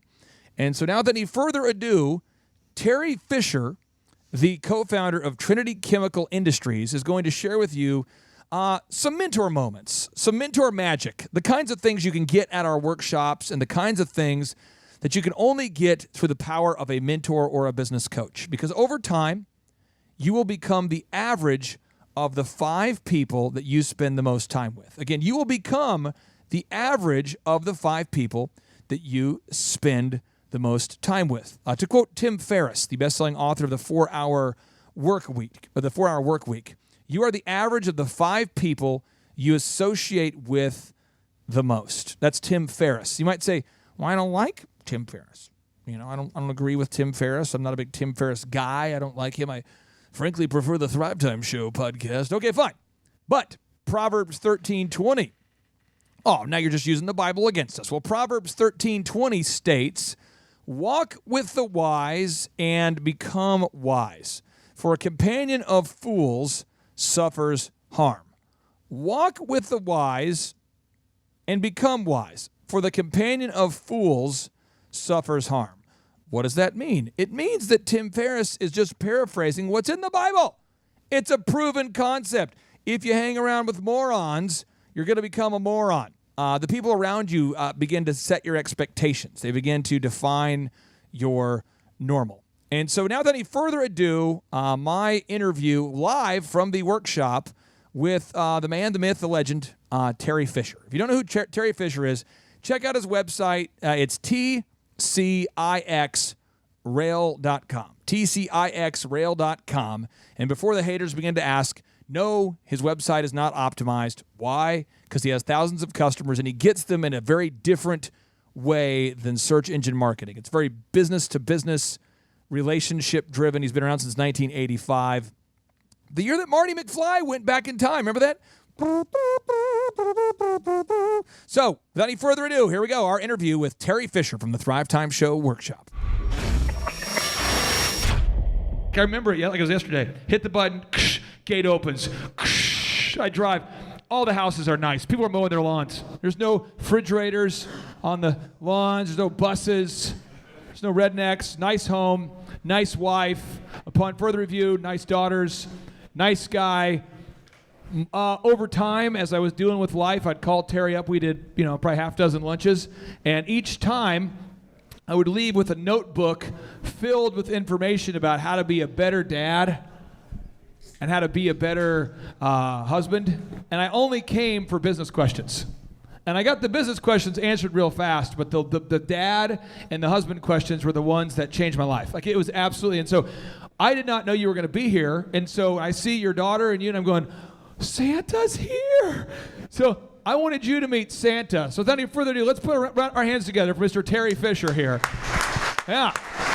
All right. So, Terry, we're talking about building processes and systems. And can you kind of explain to everybody what your company, Trinity Chemical, does? And make sure his mic's nice and hot. Yeah. The name of the company is Trinity Chemical Industries, but contrary to the way it sounds, we don't sell chemicals. A lot of confusion in that, but sometimes it works to our advantage. But we used to be in the business of moving a lot of chemicals, so we were in the logistics business, and so thus the chemical name developed. But we're in the process of changing that a little bit, but really what we do is we move stuff for other people with our rail cars. So we have a large fleet of rail cars that travel all over the country, travel in Canada, they travel in Mexico, they're going everywhere all the time. They rarely come to Tulsa. I rarely see them. They're everywhere. And I quick thing. If you eat that mic, it'll be good for America. Sorry. Just eat it. There we go. Oh yeah, that's hot mic. Okay, so I rarely see those rail cars. There we go. Now you have thousands of cars. We'll leave it at that. Yeah. But can we talk about what does one car cost? That depends. Yeah, that's a cheap car. It's kind of like the wedding question, A cheap car. What's a cheap car cost to buy? The less I've ever paid for a car might be $8,000. Okay, and you have thousands of cars, railroad cars. Most I've paid for the car is way more than that. But you have thousands. Way too much. All I'm saying, I'll just give you some context about you can look up Trinity Chemical, okay? So you can look it up there. It's online. You can find them. And so I want to talk about systems and processes because Marshall coaches people all the time. And the people who are coaching want to be like you someday. And you're a humble guy, but we'd all like to have thousands of some things and systems and great wife and great daughters and great hair. I mean, wow. So we want to do. So talk to me. What's the hardest part about building systems? What's the hardest part about sitting down? So when you started Trinity, how did you start, and then how did you build systems? Okay, I have to go back to a little bit on how we started. We literally had nothing. We really bootstrapped it from the beginning. So I can really identify with the startup guys because we had zero. For 3 years, we were in a 10 by 10 room. My partner and I were, if we both leaned back, at the same time we'd bump heads. We had 2 phones we bought at Sam's. one filing cabinet. We didn't have a fax machine. We had nothing. But we were literally selling air. We had nothing to sell, nothing. But we acted like we did. So the phrase about act big before you're big, that's what we did. And literally people would come and say, well, we're going to be in your town, so we thought we'd come by and see you. And we're like, crap, they're going to come by. They would show up at our door, and they would like open the door, and they couldn't get in. We're like, yeah. We'd stand up and meet in the hallway or something. It was really ridiculous. But the part that was fun about it was we persevered, and we persevered, and we persevered, and we made the calls like they're saying, how many times did you call? We had call lists, and we would call, and we would call, and we go, how many times did you call him? I called him yesterday. Did you call him this morning? Yes. Did you call him this afternoon? Yeah. Did you send him an email? Yes. Okay. And literally you just have to keep calling and keep calling and keep calling. And finally you get to the right person. But through all of that, the honesty about it was, I remember we made a pitch to a big chemical company, and we made our pitch. We wanted a 5-year contract. And so he said, well, time out. First of all, we're not going to give you a 5-year contract. That's off the table. Okay. And we had our contract, and we pitched it to him, and we had our contract, and he said, and this right here, we'll just put that aside. We're never going to use your contract. Okay. If we do business, we'll use our contract. And on top of that, if you screw up, no matter what's on that page, we will get out of it. We're bigger than you are, and we will run you out of the business. We're like, oh, this is not going good. So then he says, finally, but I kind of like the pitch you gave. You kind of sound like you know what you're doing. I'm going to give you a shot. Here's the way it's going to work. Give you a 1-year deal. You want 5, and give you a 1-year deal. But that's only conditional that you do what you say. So if you screw up, we're going to get out of the deal. So here's the 2 deals. We're going to give you a 1-year shot, do your deal, be honest, perform, and we'll keep doing business. If you keep doing business, it'll probably keep going. So we said, well, that's okay, we'll take that. Yeah, perfect. He said, one last question. How big is your company? You sound like you know what you're doing, but just how big is your company? We went, shoot. Shoot. Busted. Well, we looked at each other and we went, you're really looking at it. He said, I kind of thought so. But I really wanted to hear you say that. Glad you owned up to it. We got a deal. Now, that company, Exxon. Today, 35 years later, we're still doing business with Exxon. And we have lots of cars with them, and they're running all over the country. So I just want to say that whenever the small deals that you're working on and, honesty, just being who you are, persevering, make your pitch, don't be afraid, it works out. So it's like 36 months though, 3 years. You're in a 10x10 office, just grinding. Yep. And we wrote here on the Boom book on page 153. He's the personification of these principles. I wrote here, once you have built repeatable and profitable systems, you'll discover that you have built a time freedom and financial freedom creating business that serves you, not an overwhelming job. This is the part that I'm working through. You could coach me now, coach all of us here. We work so hard in our businesses, and I think a lot of times if we're not careful, the business becomes us. Yep. We are the business, and all we care about is the business. The business does not exist to serve us. We exist to serve the business. All we do is the business. The business is what we do. It's all we think about. And if we have any time left at all, we think about family. But you think about family first, which completely blew my mind that a guy could be super successful financially and also put the family first. Please explain how systems have allowed you to create the time freedom that you now enjoy. Learn how to create time freedom and financial freedom from Terry Fisher with Trinity Chemical when we return. But first, go to theclassicclean.com for all of your Tulsa janitorial needs. Go to theclassicclean.com for all of your Tulsa janitorial needs. Get ready to enter the Thrivetime Show. We started from the bottom, now we here. We started from the bottom, and we'll show you how to get here. Started from the bottom, now we here. We started from the bottom, now we here. Started from the bottom, now we're on the top. Teaching you the systems to get what we got. Colton Dixon's on the hooks, I break down the books. Z's bringing some wisdom and the good looks. As the father of 5, that's why I'm a dive. So if you see my wife and kids, please tell them hi. It's the CNC up on your radio. And now 3, 2, 1, here we go. We started from the bottom, now we here. We started from the bottom, and we'll show you how to get here. All Thrive Nation. Note to self and note to you. In your studio, you never want to let your cats loose in the ceiling of your studio, because my cats climbed into the ceiling of my studio, and I have framed pictures on my ceiling because I have psychological problems, and I have to surround myself with positive thoughts at all times. And so my wife and I had a photo of us from when we were young whippersnappers. We'd probably be circa 2006, 2007. And much to my surprise, much to my amazement, the cats knocked down one of the framed images from the ceiling, thus creating breakage. And now in the background, you're hearing us sweep up the remains of the glass. But we move on. We move on. We put the framed image back up in the ceiling. We've recovered. Emotionally, I've recovered. I'm not upset about it. Worst case scenario, I've got to go buy another framed item, which gives me yet another chance to go to Hobby Lobby, which is my favorite place to go anyway, outside of Atwood's and Guitar Center, which is pretty much where all my stories take place. All my stories are this just in, Dateline, Guitar Center. This just in, Dateline from Hobby Lobby. The other day, I was at Atwood's and... So, again, just a quick reminder, maybe you want to get a tattoo of that or put it on a T-shirt, but if you have a underground walkout basement studio, don't let the cats roam free or they will break your glass. That's my notable quotable for the day. But today we're talking about the power of mentors and finding a business mentor. How do you find a business mentor? Well, at our last conference, a guy who mentored me showed up at the workshop. I didn't know he was coming. I didn't know he was going to attend. Blew my mind. I mean, here's this guy who my wife was in college cheering at Oral Roberts University, and his wife was one of the sponsors, and she was heavily involved in the program. She asks my wife to house sit for her. Next thing you know, I'm meeting Terry Fisher, the co-founder of Trinity Chemical, and this guy had so much success.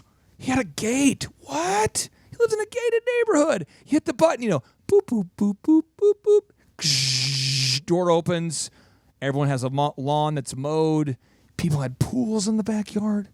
Granite countertops. Wood floors. What? I had never seen these accoutrements. I had never seen the decor, and I wanted to know more.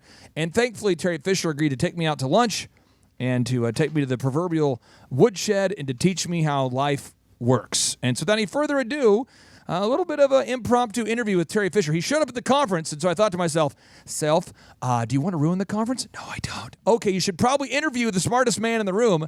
And so we got Terry Fisher on the mic at the Thrivetime Show conference explaining how he and his partner went from a 10-by-10 office space where they made 3 years of consecutive outbound cold calls with no success and turned it into a multi-million-dollar company known today as Trinity Chemical. We'll put a link to the website on the show notes, but you can check them out online at tcixrail.com. Stay tuned. Well, well, first of all, the way our system works is, I'm going to back up just one quick thing before we get one of my mentors early on, when he was coaching us about being confident about what we were doing. And I was working for him at the time, and we would go to make our pitch, and then he would say to us when we came out of the meeting, and I'd say, John, we can't do that. And you committed us. We don't even know what to do. And he goes, I know, but they don't know that. We can do this. We'll figure it out. I'm like, oh, okay. Perfect.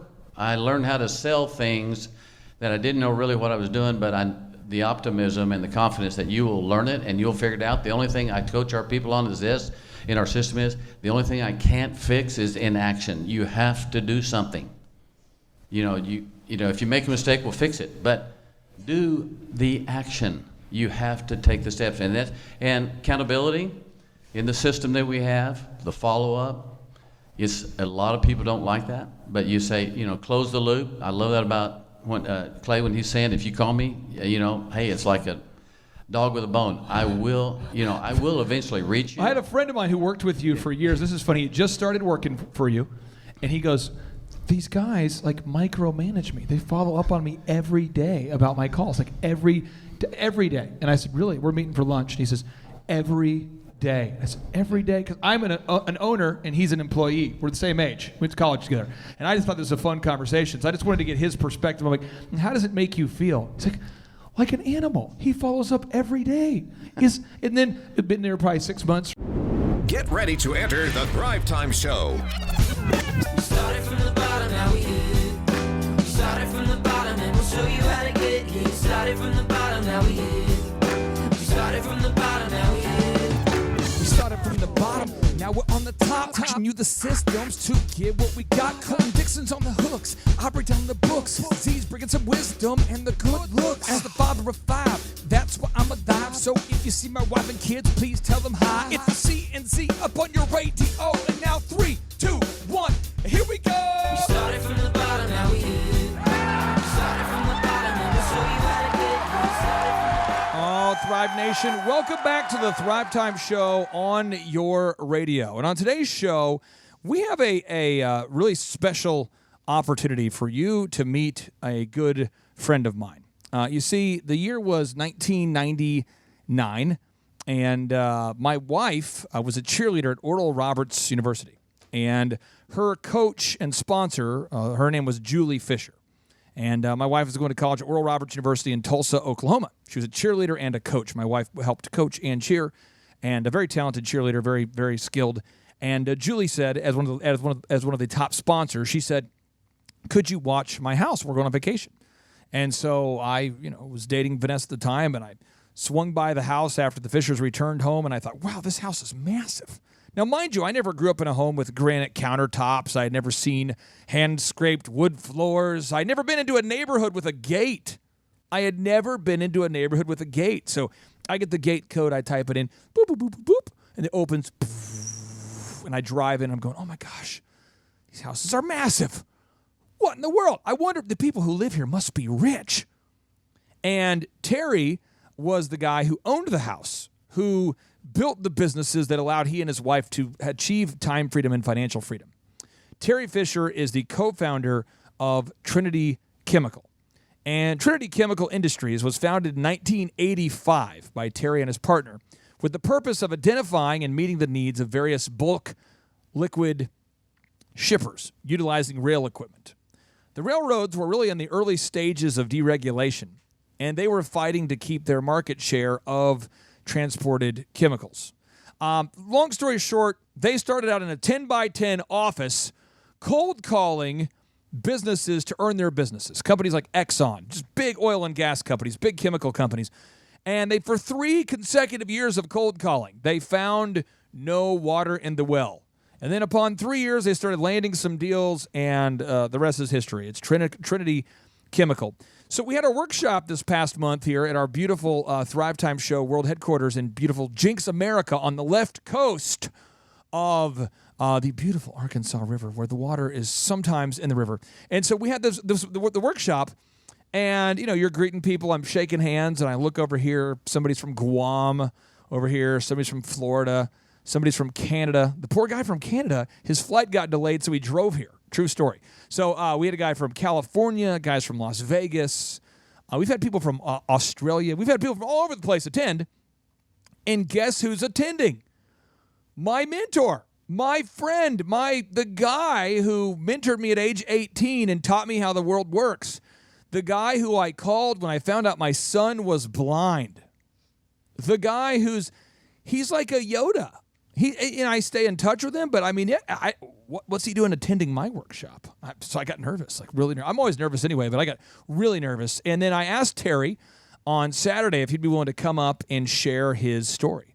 And so now, without any further ado, Terry Fisher, the co-founder of Trinity Chemical Industries, is going to share with you some mentor moments, some mentor magic, the kinds of things you can get at our workshops and the kinds of things that you can only get through the power of a mentor or a business coach. Because over time, you will become the average of the 5 people that you spend the most time with. Again, you will become the average of the 5 people that you spend the most time with. To quote Tim Ferriss, the best-selling author of the 4-Hour Work Week, you are the average of the 5 people you associate with the most. That's Tim Ferriss. You might say, well, I don't like Tim Ferriss.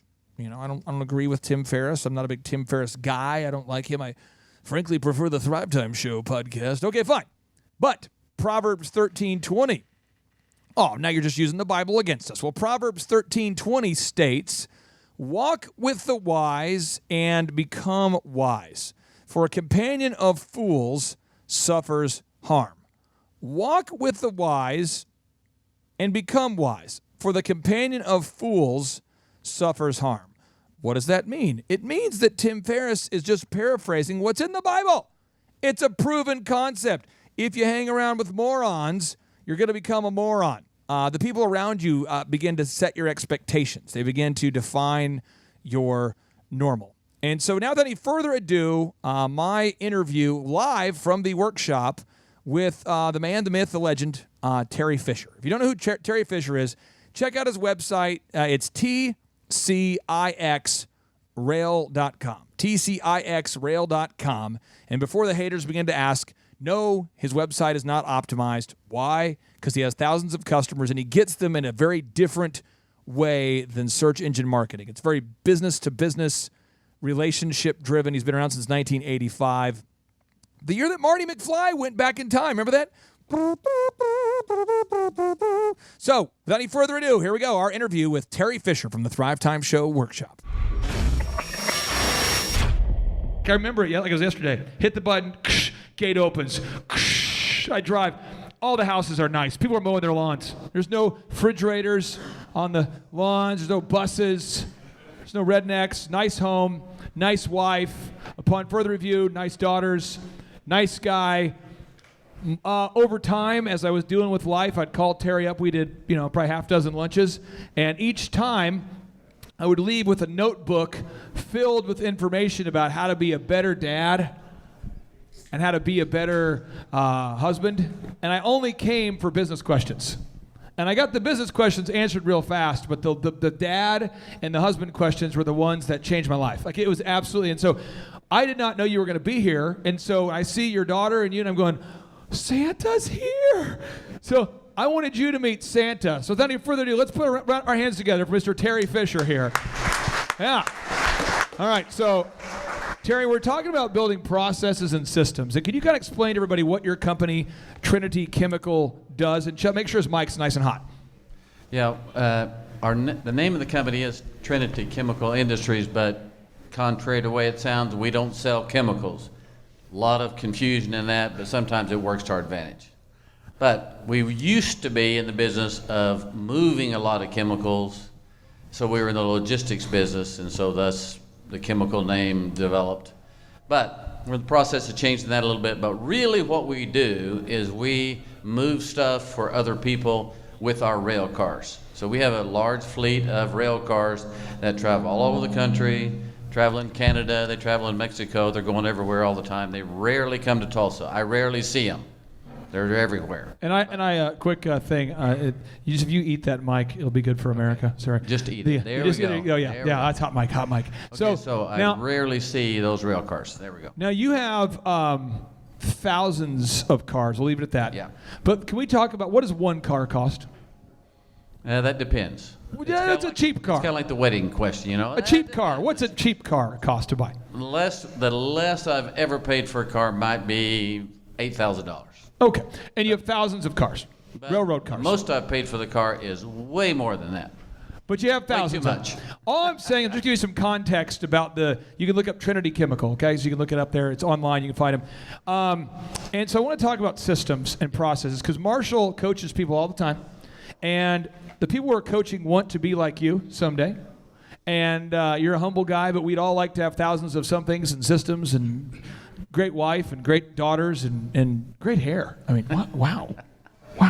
So we want to do. So talk to me. What's the hardest part about building systems? What's the hardest part about sitting down? So when you started Trinity, how did you start, and then how did you build systems? Okay, I have to go back to a little bit on how we started.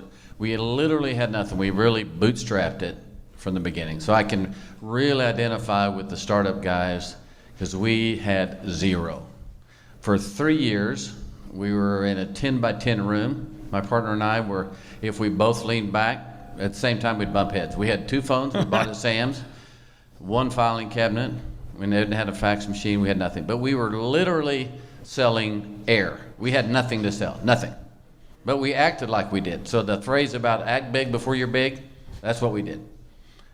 And literally people would come and say, well, we're going to be in your town, so we thought we'd come by and see you. And we're like, crap, they're going to come by. They would show up at our door, and they would like open the door, and they couldn't get in. We're like, yeah. We'd stand up and meet in the hallway or something. It was really ridiculous. But the part that was fun about it was we persevered, and we persevered, and we persevered, and we made the calls like they're saying, how many times did you call?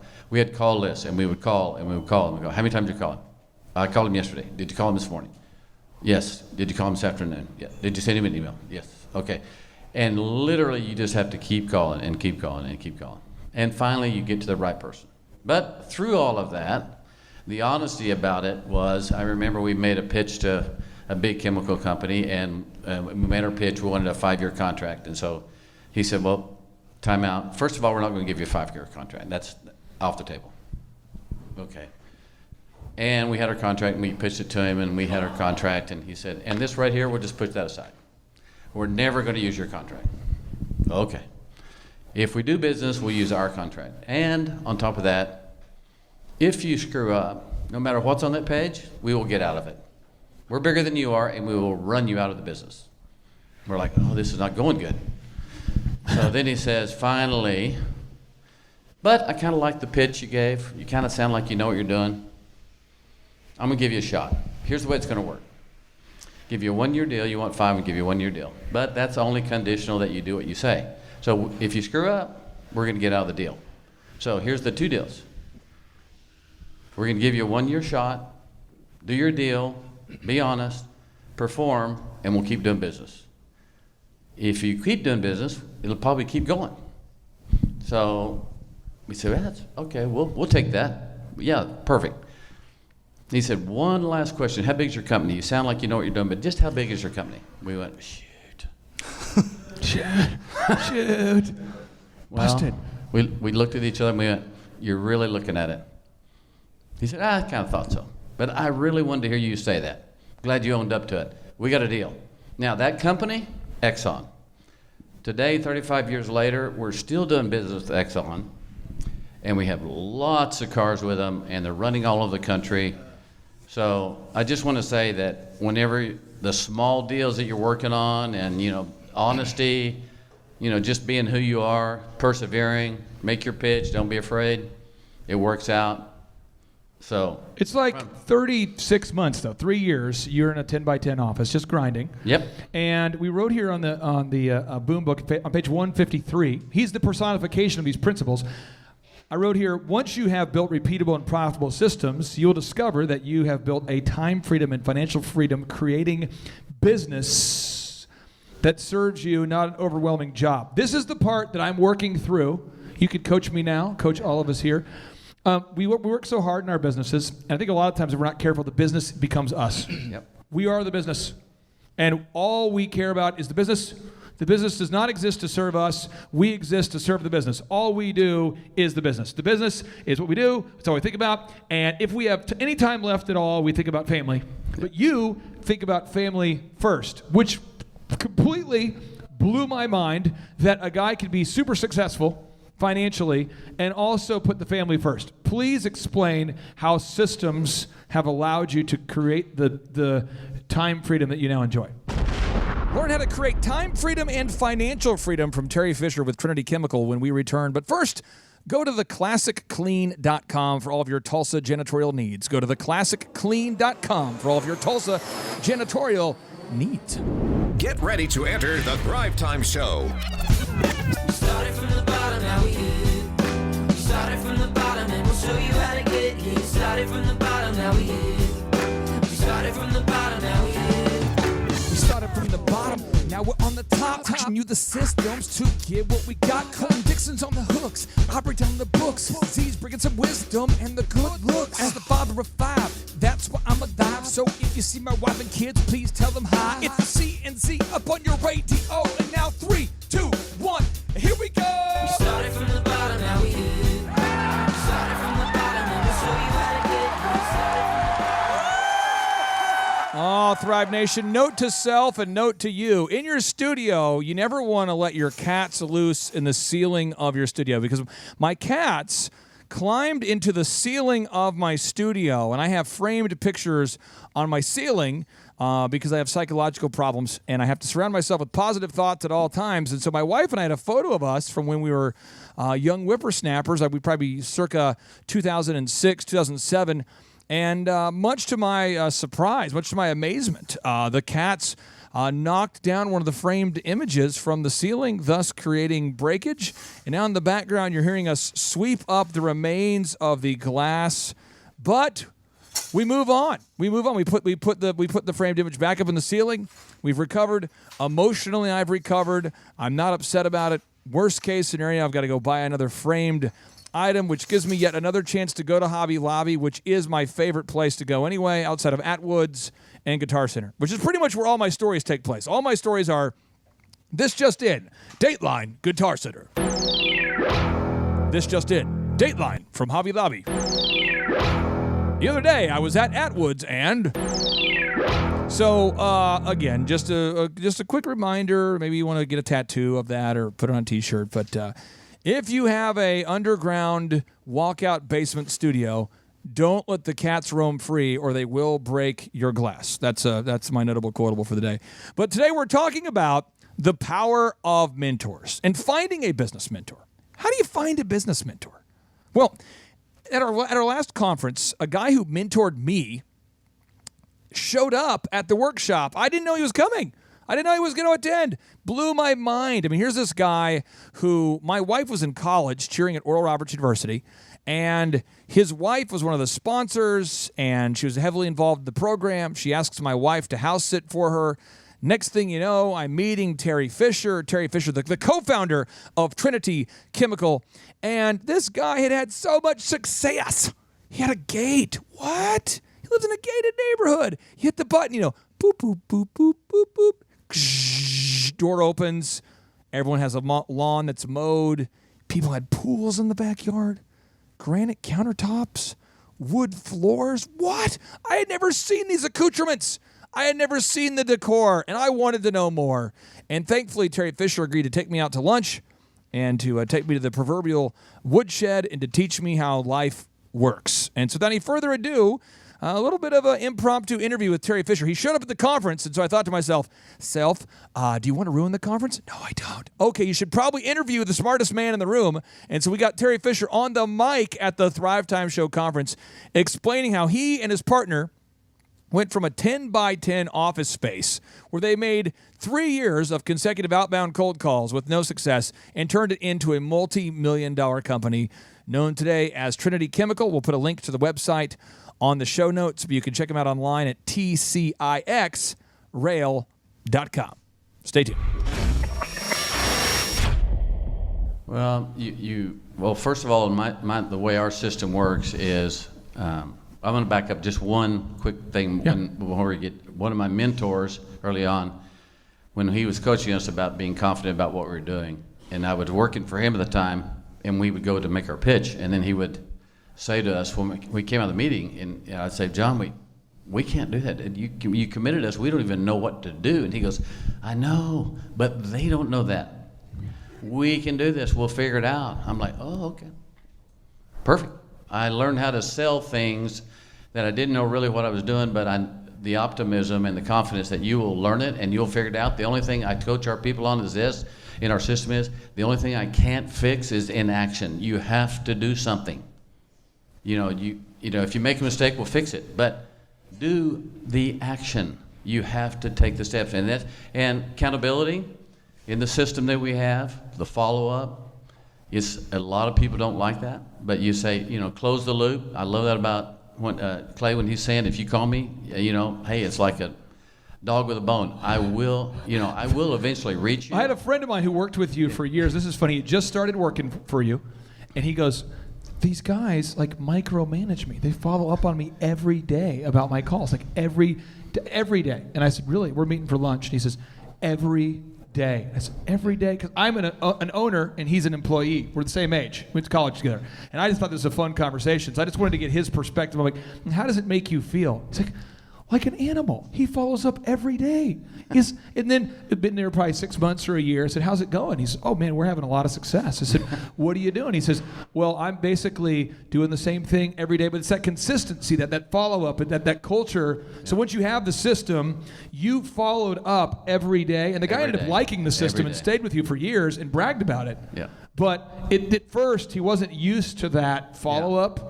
You know, so what would be a system right now where you follow up on every day, where it just has to be right, and it's because you have thousands of cars. How do you keep track of the cars? What kind of systems have you built? Well, the two things that are critical about our cars is, if I put myself in the customer's position, they want to know also where their equipment is all the time, because that's their product in the car. And we are more concerned about the car is moving efficiently through the system, but it's that system part of it. We recognize and know where the cars are because we're built into, and most people don't realize this, but it's the national defense systems that every rail car moving in the United States and Canada and Mexico is built into the national defense system. So, but I can look at that system and see where my cars are on a real-time basis all the time, every day. So if something happens, an emergency happens in the world, or Twin Towers comes down, immediately all the rail cars that are carrying dangerous products in the world stop. Immediately, no matter where they are. Marshall, talk to me. You have an Elon Musk quote, so I want to get Terry's take on this. Yeah. About, read the Musk quote here, too. Okay. It says, excessive use of made-up acronyms is a significant impediment to communication, and keeping communication good as we grow is incredibly important. Individually, a few acronyms here and there may not seem so bad, but if 1,000 people are making these up, over time, the result will be a huge glossary that we will have to issue to new employees. No one can actually remember all of these acronyms, and people don't want to seem dumb in a meeting, so they just sit there in ignorance. So Elon Musk, they tried to send the SpaceX rockets to space. 3 times they blew up, and they found out that the cause of the blow-ups was acronyms. Yeah. People literally thought someone meant something else, and they made it wrong, and it blew up. So Elon Musk began firing anybody who used acronyms because no one knows what things mean. Small business owners are notorious for saving stuff on their desktop and can't find the passwords. Anybody here can't find your passwords? Well, what's terrible is if you're not detailed about how you save things, and you don't insist on everyone doing it the same way, you end up being called all the time because no one knows what's going on. Thrive Nation, when we return, more mentor moments from Terry the Legendary Fisher. That's Terry the Legendary Fisher. But between now and when you come back from the break, I encourage you to go to onyximaging.com. That's onyximaging.com, where you can save both time and money on your office and printer supplies. Save both time and money? What? On your office supplies. Save time and money on your office supplies? onyximaging.com. Stay tuned. Attend the world's best business workshop led by America's #1 business coach for free by subscribing on iTunes and leaving us an objective review. Claim your tickets by emailing us proof that you did it and your contact information to info@thrivetimeshow.com.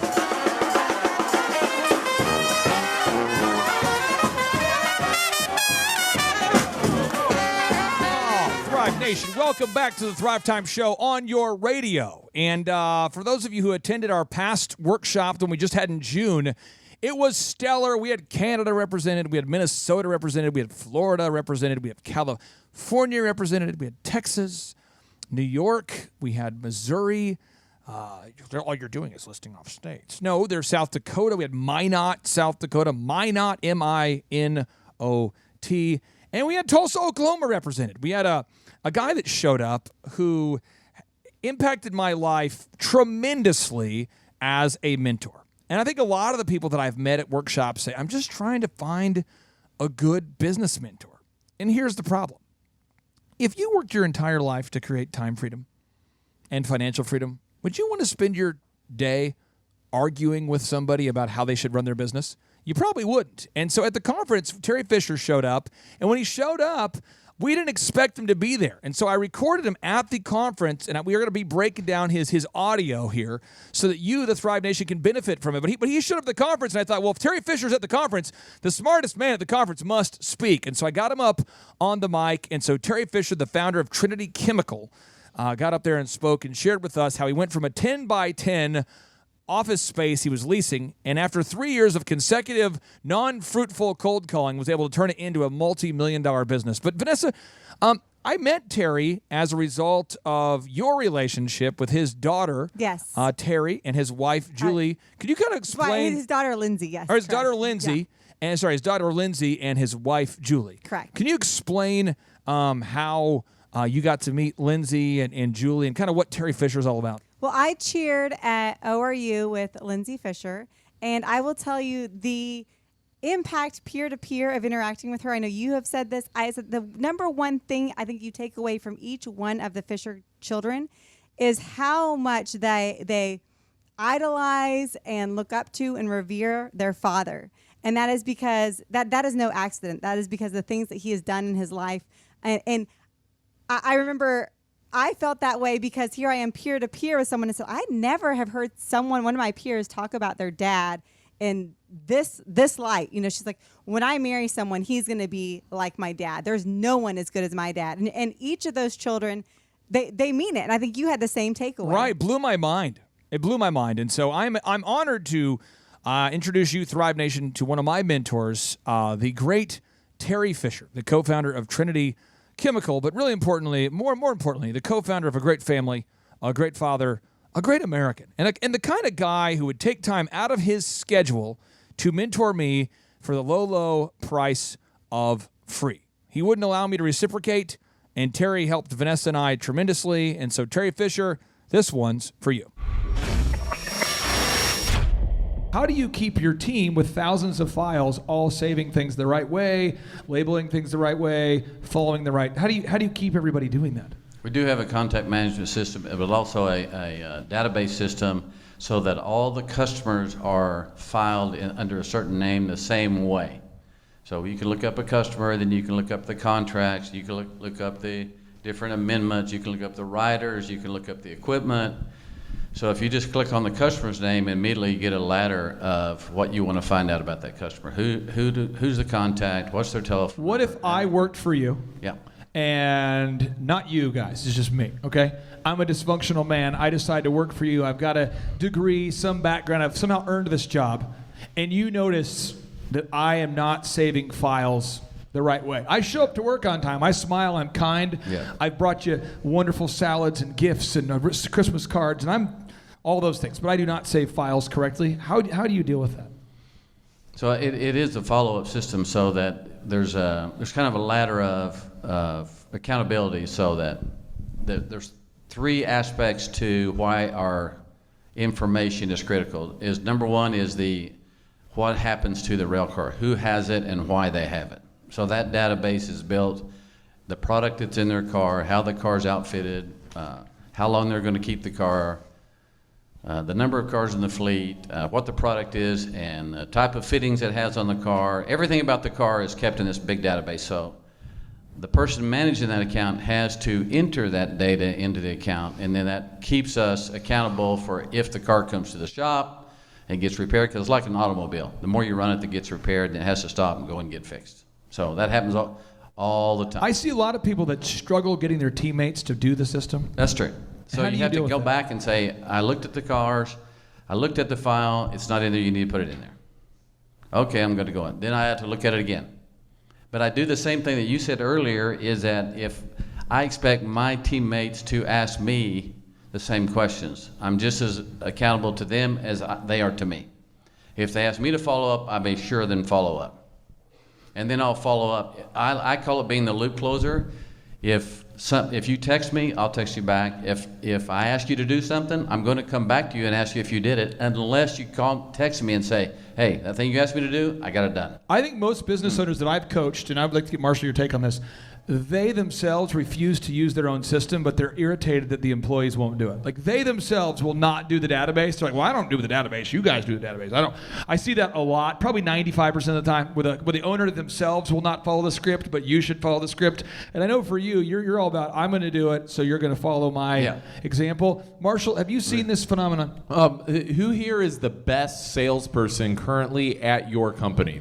You are the best salesperson. Like, yes.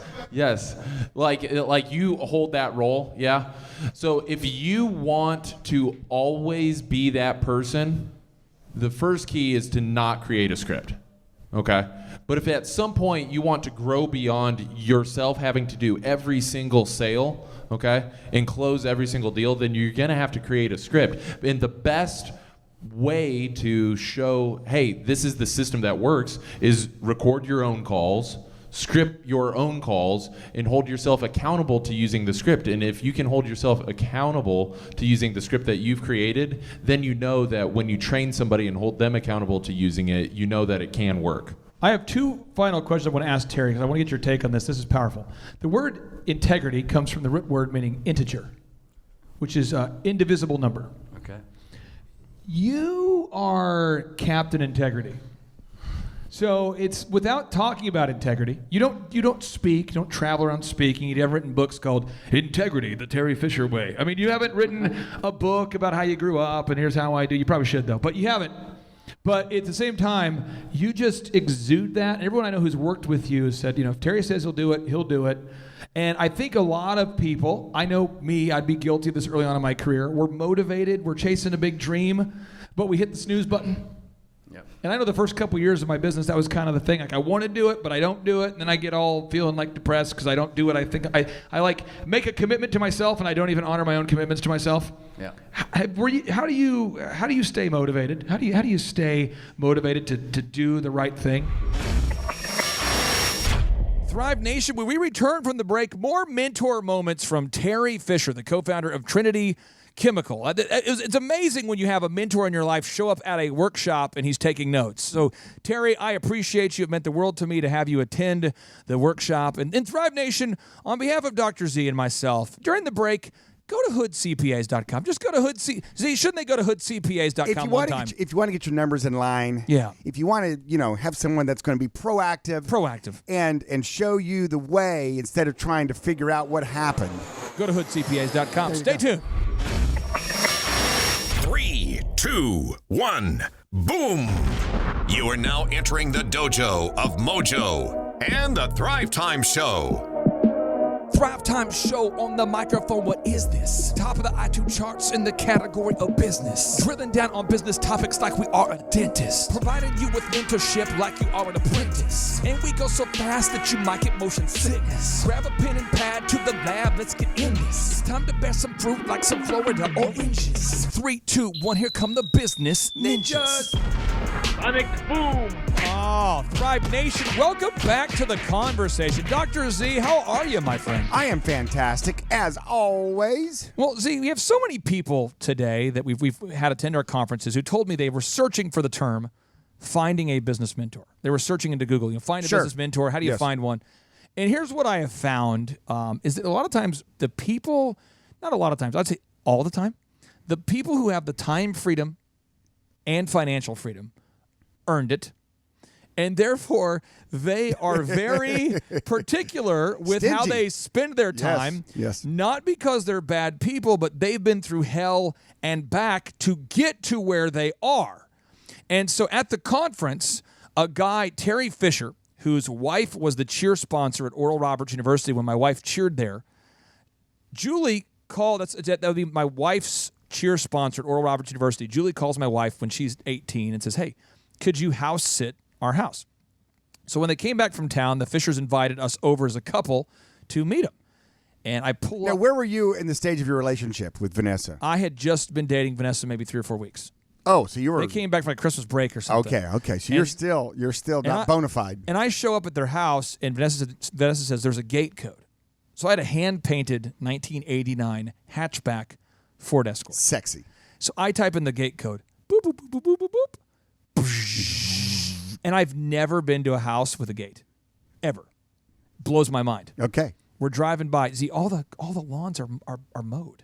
That's amazing. See, there's the curly Q bushes. The bushes in the shape of the. Yeah. See, what do you call that move? Is there a name for that? It's move? the curly Q. Okay. Move, So then, and see, they had front lawns like your house. I used to remember I would walk up to your house, and it was like there wasn't weeds.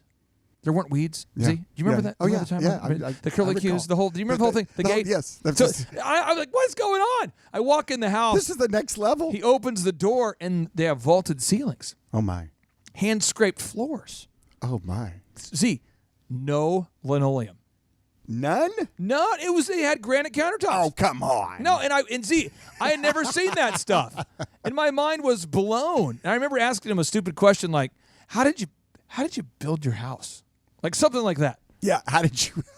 And I remember he said this super graciously. I remember this line. And Terry, I apologize if I'm butchering your phrase, but Terry says, "Clay, curiosity is the key to wealth.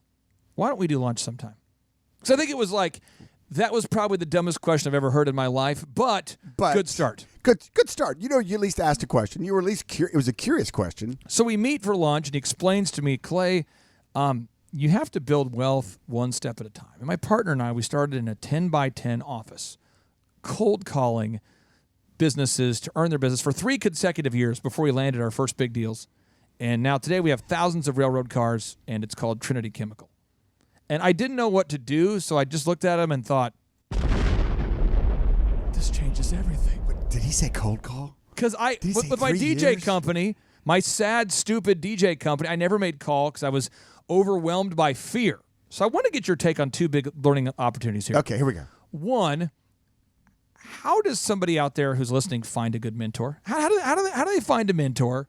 And how do we get over the fear of rejection, whether it's cold calling, finding a mentor, or whatever? Because I think so many people get stuck on that fear area. 2 great questions. Well, thank you, Al Gore. You made finding a mentor much easier. This just in. Apparently, you can Google it, find the Thrive Nation, right, and come to an in-person workshop. Thank you, Alvin. And start building that. If you depend on your budget, you could do the online mentoring school. Right. You could do one-on-one business coaching. By the way, the best value in the world, $20, $19. Yeah, I mean, come on. And if you have no budget, you could just rip off the podcast for free. Right. I think that's and you can tap pretty into your roommate's internet connection. Right. Now, the other traditional way to do that is that in your community, there are some very successful people, or more successful than you. Can we call them goats? Yeah, let's call them goats. Greatest of all time. Greatest of all time. And you see them around town. You can tell by the homes they live in, like you just, pointed out. You can tell by the cars they drive in. You can tell by just, the lifestyle they're leading. Right? Right. I've got a place at the lake and a big boat. Yeah, guy must be doing pretty good. Right, absolutely. Okay. So you find some guys like that, and then you try to find your angle into them. See, your angle in was through your girlfriend. Oh, yeah. Who knew the wife. Right. And then you made the move. I made the move. You made the move. I made the move. You made the move. Boom. I made the move. You made the move. You say, hey. I knew a guy. I knew a lady who knew a lady who knew a guy. I'm curious, and I'm a business owner, and how do you build a thing like this? And then he shows up at the workshop. Boom. That's really kind of cool. He showed. So I thought to myself, I thought, the smartest guy at the workshop is currently not mic'd. Maybe I should see if he should go speak. Because I pulled him aside. I said, Terry, would you be happy to talk? He's like, well, I'm not a speaker, not a talker guy, but sure. So, without any further ado, our exclusive interview from the Thrivetime show in-person workshop. Wait, time out. With Terry Fisher. But quick. Wait, you asked me a second question about the fear. You want me to come back to the fear? Well, let me do this. Let me hit a sound effect so it sounds less awkward. This just in. Back to part 2 of the question. Part 2. Dose. For our Hispanic population. That's right. Yes, because we are bilingual and we are, make sure that Tri-coastal. Yes, there you go. Bilingual. Yes, of course. Multicultural. Now, how to get over the fear? Oof. That's a tough one because sometimes in life, I love that saying that Nike came out with, just do it. Right. You just have to do it. First of all, you have to practice. Look in the mirror and practice, first of all. If you can't even look in the mirror and practice, we've got to step back, okay? Step back. Just record yourself. Just record yourself without even looking at yourself. And then eventually you can actually do the call pretending. You're pretending now. You could do the call in the mirror, okay? Yeah. And then this Terry Fisher. Terry. Yeah, no, that didn't sound good. Terry, is this Terry? No. Is this Terry? Is this someone who knows Terry? Who is this? Hey, Terry, what are you doing? Oh, Terry. No, let me try again.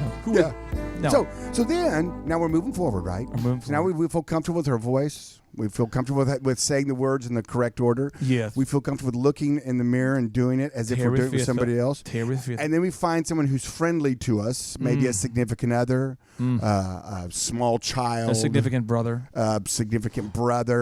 And then you role play with them the call, okay? And you might have them be rude a few times. See how that feels a little bit. You know it's coming, but that's There okay. we go.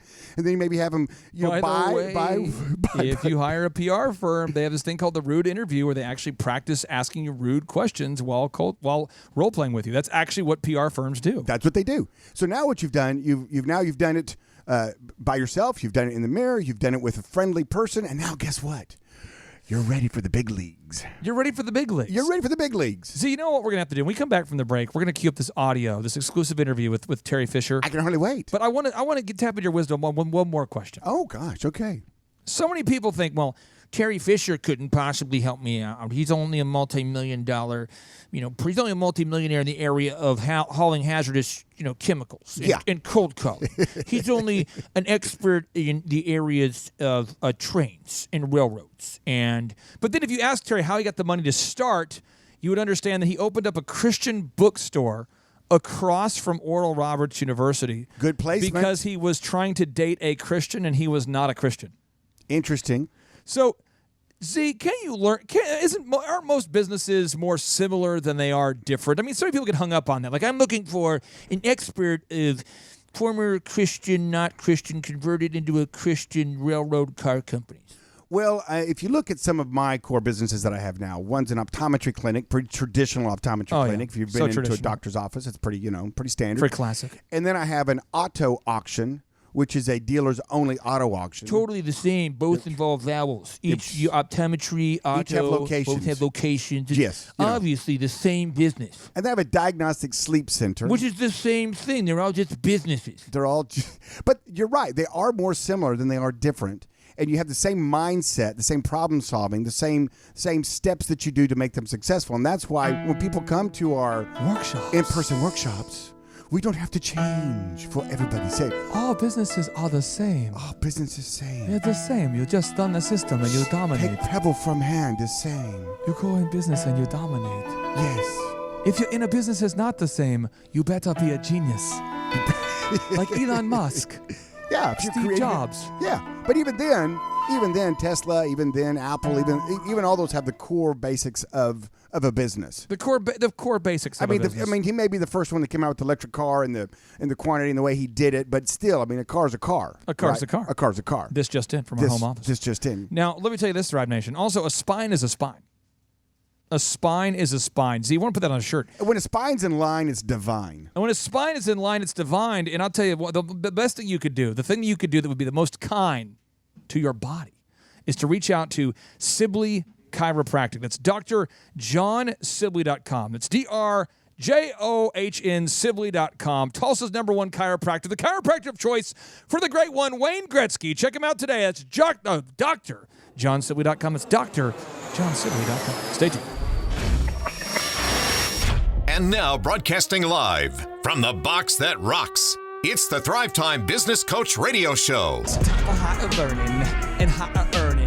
Taking you to the top like we're hiking Mount Vernon. We're changing the mindsets like we're incense burning. Passing on the magic like our name was Irvin. Serving up that knowledge like I was a servant. I cite what I say so you know I'm not a servant. It's Thrivetime show, bringing the heat while fervent. Giving it to you straight in a world that's swerving. Stacking the cash, making the dash, earning the plaques, bringing it back. Bring me the track so I can get up on the mic and speak the facts. Stacking the cash, making the dash, earning the plaques, bringing it back. Bring me the track so I can get up on the mic and speak the facts. All Thrive Nation, you are in for an audio treat today. It's a festival of knowledge you can't get in college. It's that mentorship that's going to give you that mindset shift you need to get to where you want to go. Z, we're talking today about the power of mentorship, and we're going to go to live audio in just a moment with from our conference where we had an opportunity to interview Terry Fisher, the co-founder of the multi-million-dollar company Trinity Chemical. But Z, I want to tap into your wisdom, and then we'll go into the audio here. Perfect. Okay. Proverbs 13:20 reads. Well, I'm going to get my epic music going so I can read it better. That would be better. It would be much better. Let me try again. In time, That's already better. So I feel Proverbs 13:20 reads, "Walk with the wise and become wise, for a companion of fools suffers harm." You might think to yourself, I don't like that book. That's fine. I'm going to Tim Ferriss, author of the 4-Hour Workweek. He writes, "You are the average of the 5 people you most associate with." Z, why do you like hanging out with successful guys? How does that impact your soul and your mind when you surround yourself with dudes who know what they're talking about? It rubs off on you. And first of all, it's more fun. And, you have guys that are like-minded, people that are successful, and it's just fun. I mean, they get you. You speak the same language. What if you surrounded yourself with the idiots? What if you hang around the morons? You lose the money. What if you hang around the idiots? Well, then you become the idiot. If like my saying, if you run with the dogs, you're going to get the... You get the fleas. You get the fleas. And that's one thing that, we've challenged Thrive Nation on several occasions to look at your 5 inner circle friends. And connect those dots. Are any of them idiots? We have Is that a strong term? We have an audio clip from we had a caller. We had a caller that called in, and it was probably 2 years to this date. He pretty passionate chap. He calls in and he says, I think I remember this. He says, "I am not going to surround myself with high quality people. I'm going to hang around whoever I happen to know through you wrong. geographical circumstance, whoever I go to school with, whoever's in my family. I'm going to hang out with those people." And you'll see, I'll become successful. I'm not going to change the 5 people I spend the most time with. In your face. And then he called in today to share with us what happened as a result of not making that change. Okay. So, Chubb, here's the audio. We had to cut him off. It got too toxic. Now, you kids are probably saying to yourselves, hey, I'm going to go out and I'm going to get the world by the tail and wrap it around and pull it down and put it in my pocket. Well, I'm here to tell you that you're probably going to find out as you go out there that you're not going to amount to jack squat. Whoa. So Debbie Downer. He's a little bit disgruntled there. He should have upgraded his social circles. Now, without any further ado, let's listen to a guy who's super wise, super kind, the co-founder of Trinity Chemical. That's Terry Fisher. Let's get richer with Terry Fisher. How do you stay motivated? How do you stay motivated to do the right thing? If you look in, I'm a great believer in journaling, writing down, and to-do lists.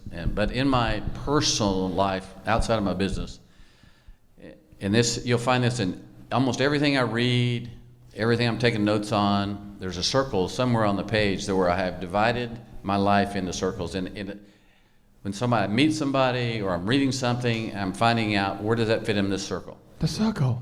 So this circle is sort of like the F6, and my circle looks like this. If you put a pie up there, draw a line through the half, and then an extra there. At the very top of this circle is the W.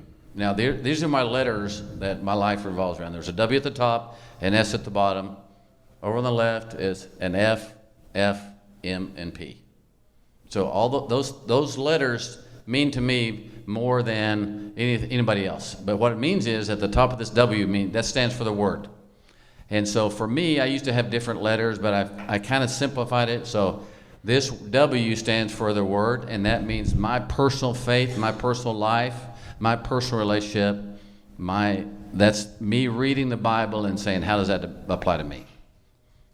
That S at the bottom stands for society, social, friends, colleagues, strangers, however you want to word it. It's everybody outside my extended family, church life, etc. F over here is family. F over here is finances. M is my mental life. P is my physical life.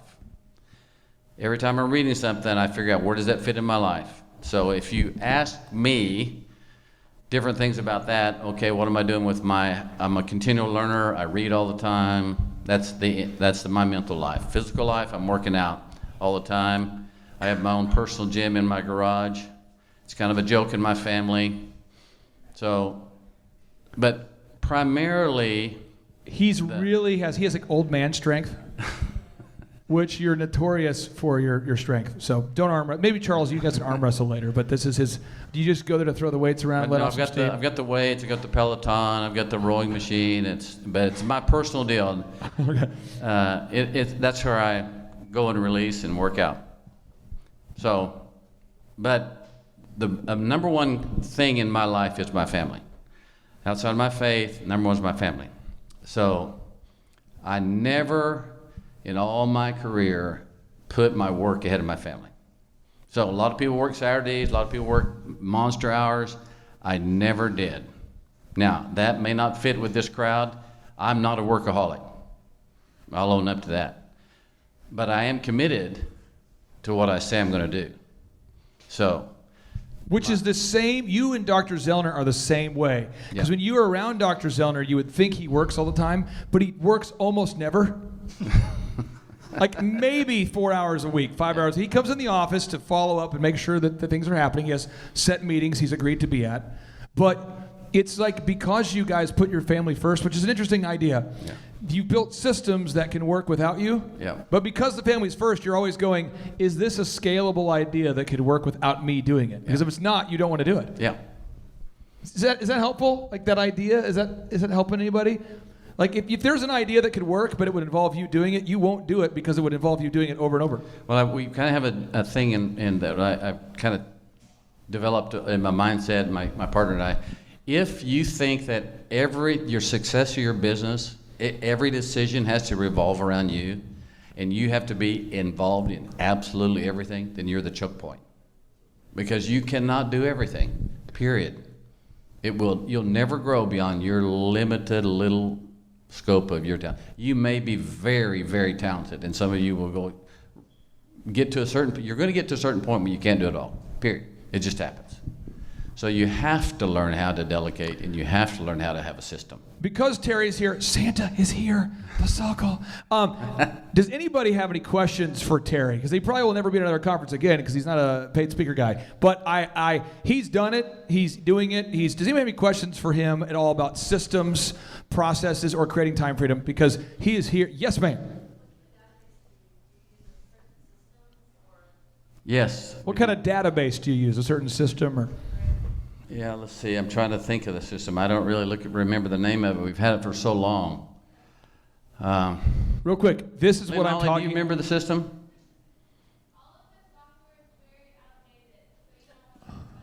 Okay. Real quick, let me say this. Listen. Dr. Zellner, the other day, we were talking to somebody, and someone goes, "Hey, Z, what's your number one selling frame?" And he goes, I don't know. And they'll go, well, who's your top sales rep? Really don't know. Like, well, what do you know? He's like, well, $99, your first pair of glasses. You get that. You go in, and we're going to spend, $10,000 a month on ads. We got our three-legged marketing stool going on. We interview people every week. And Furthermore, he said, if I did have to know those numbers, I would need to fire somebody. Yeah. Right. I would tell you a couple stories, though, that I liked using humor, and then one about dealing with a hard customer. I did have a sales guy that was late perennially, all the time. Oh. But he was a really fun guy, and he was a great guy to have around, and we didn't fire him, and I probably should have. Man, he's a youth pastor today, and that fits his role perfectly. But I got tired of him being late one day, so I finally was, okay, I want to use humor to diffuse this, so I said, Matt, let me just talk to you for a minute about what it means to be on time. So I'm going to say, I'm going to be you for a little bit here, and so I'm going to go out, and I'm going to come in. It's the start of the day, and we're just getting started, so here you come. And I go out to the door, and I run into the room, and I literally do the baseball slide, and I slide into my desk, and I hit my stopwatch on my clock. Made it at like 8:02 or something. I'm like, Matt, that is not on time. You cannot do that every day. So if you do that tomorrow, you're going home. So we had to send Matt home a few times until he started picking it up. But I had to find a way to say, you can't slide in home base and then hit your stopwatch and then say, oh yeah, now I need to go to the restroom and I need to get my cup of coffee and I need to, and about an hour later you're going to work. That's not on time. Yeah. So I had, you have to find ways to jokingly motivate people, and then sometimes you have to get mad and you have to do things and break things, but not very often. Z, I want to get your take on this because Terry was talking about managing people.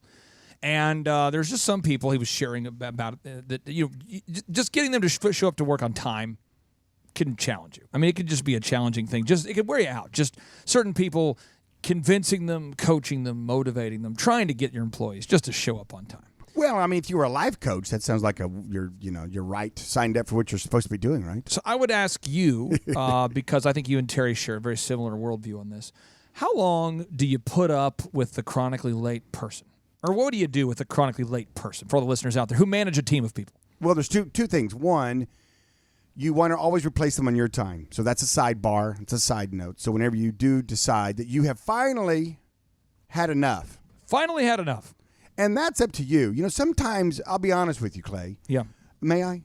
Yeah. May I be honest? It was nice of you to ask. What I'd like to do is I'd like to just mentally prepare myself for some let's get some honest music. This way it gives you the opportunity to really share with that honest, sincere tone.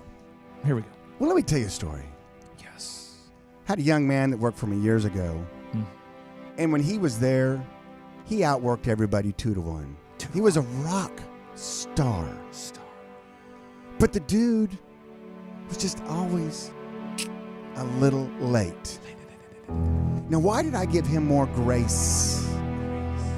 And why did I put up with his face a lot more than the other dude that was chronically late all the time, but didn't work when he was there?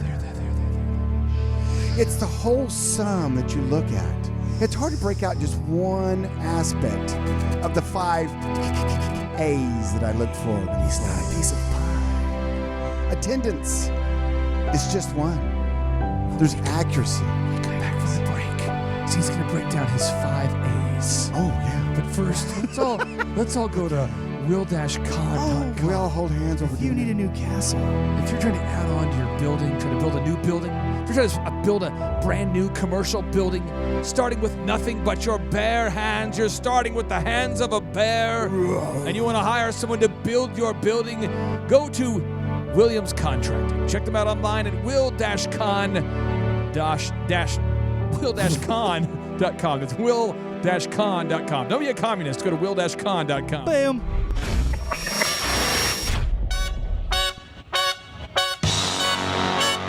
Attend the world's best business workshop led by America's #1 business coach for free by subscribing on iTunes and leaving us an objective review.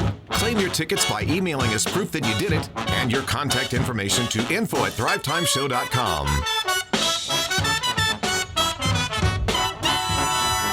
Oh, Thrive Nation, welcome back to the Thrive Time Show on your radio. And for anybody who is just tuning in to the podcast for the first time, let me say this, Z. Last Friday, we had a massive workshop at our beautiful Riverwalk location, and 2 unicorn events happened simultaneously, Z. Oh, my. And Z, you know what sound a unicorn makes? Oh, wow. Yeah, it's amazing. That's like what a horse. Well, that's what... that's all I got. Okay, so the first one was obviously my flag suit. So, well, no, but that was maybe plan 3. That was one of our 4th or 5th highlights. One is we hit #1 in the world on all categories with our podcast on iTunes. #1 in the world, which right there, that is hysterical because I have no discernible talent. So that right there was great. Second is one of my longtime mentors and friends, a guy, Terry Fisher, who really, really made a big impact in my life, a guy who's the co-founder of Trinity Chemical. He showed up at the workshop to attend. And it's crazy when like your mentor's at a workshop taking notes. See, I got crazy nervous. It's been the first time in a long time Wow. where I was like, I wish I was there to witness that. He pulled it off. He didn't seem nervous. But I really was nervous. And so I thought to myself, if we have a guy with that kind of intelligence here, we should probably let him hop on the mic. And so I asked him to come up, and he talked a lot about how to grow a successful company, how to overcome your fear of cold calling. And he explained the story of how he and his partner grew a company from a 10x10 office space into a multi-million-dollar company. And I want to get your take on this, Z, before we go back into the audio. Okay. Is there anything worse than somebody who wants to argue with a mentor? Somebody who wants a mentor and then reaches out to you and wants your feedback, but then says, yeah, but in my industry, it's different. It's really bad because it kind of, what happens is that you're hiring someone, you are appealing to someone's giving their time, whether you're reimbursing them or not, maybe you're just buying them lunch, maybe they're doing it as a favor. I mean, however it sets up, all right? And now you've put them in the position of being someone that you want to listen to. Right. And that means keep your mouth shut. Why in the world are you so hard to get a hold of? Why are people who are successful, why do they make themselves, I mean, you've worked your whole life to earn financial freedom and time freedom. Why do you value your time so much? Why not just make yourself infinitely available to anybody who wants to meet for lunch? You answered the question, because I value my time. What? I know. That seems a little bit deep. I know when someone, it's always kind of a game. When someone actually gets through the gatekeepers, and do that slide move, and then they duck, spin, and then they do that. Mission Impossible. Mission Impossible, and they go up the building with the suction cups. Next thing you know, they find they jar the window open, they get in, and they're sitting there in your office, and you're like, "Excuse me?" And they're like, "Yeah, I thought we had an appointment.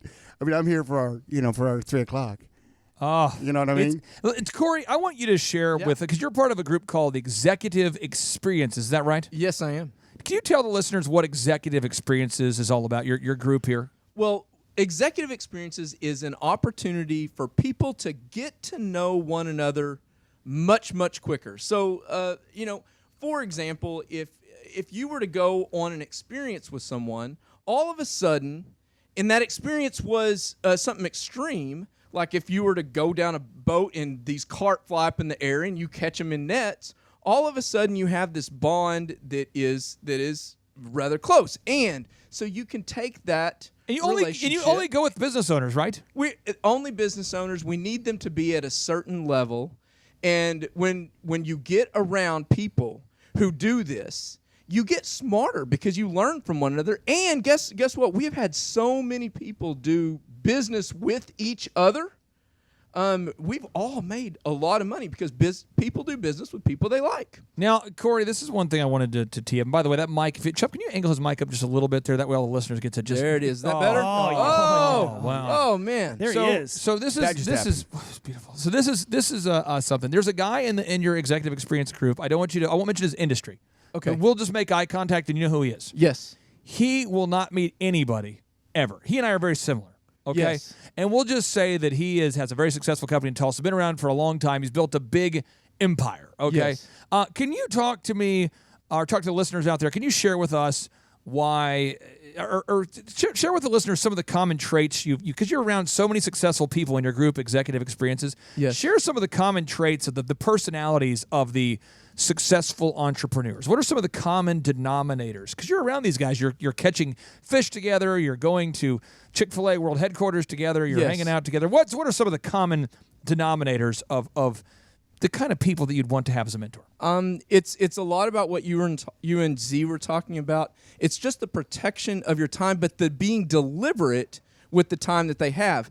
And so I think that if you were to really base it down to this, everyone has only so many hours in the day. It's just that some people get a lot more done than other people do. And of the people in Executive Experiences that are, you just know they are crushing it. They are very deliberate with their time. I think that they got there only because they went through the whole idea of going to lunch with everyone and being, hey, can I pick your brain type of events. And they allowed themselves to go through that enough to where they realized, man, I can't ever get anything done because I'm trying to help everybody else out. So they got really deliberate with their time. They time-blocked their time, and they get a lot more done than most people do. Therefore, when we have a chance to interview a guy who has thousands of railroad cars, who has time freedom and financial freedom, who showed up at a workshop and he volunteered his time to speak at the workshop, Z, we should probably take note of it. Oh, yeah, we should. And I kind of feel bad. You do feel bad? Well, we've done this on occasion where we leave a little hanger, a little teaser. Speaking of taking notes, I mean, the 5 A's? Did I do? This just in. Let me say this before you get into your 5 A's.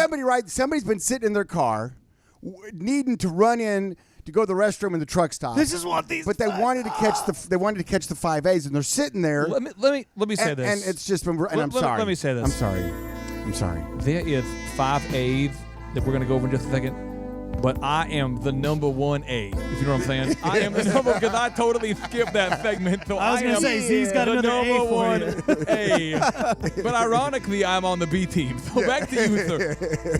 Or the C team. Okay, break it down. Well, we were talking earlier about something that our gentleman said in the conference.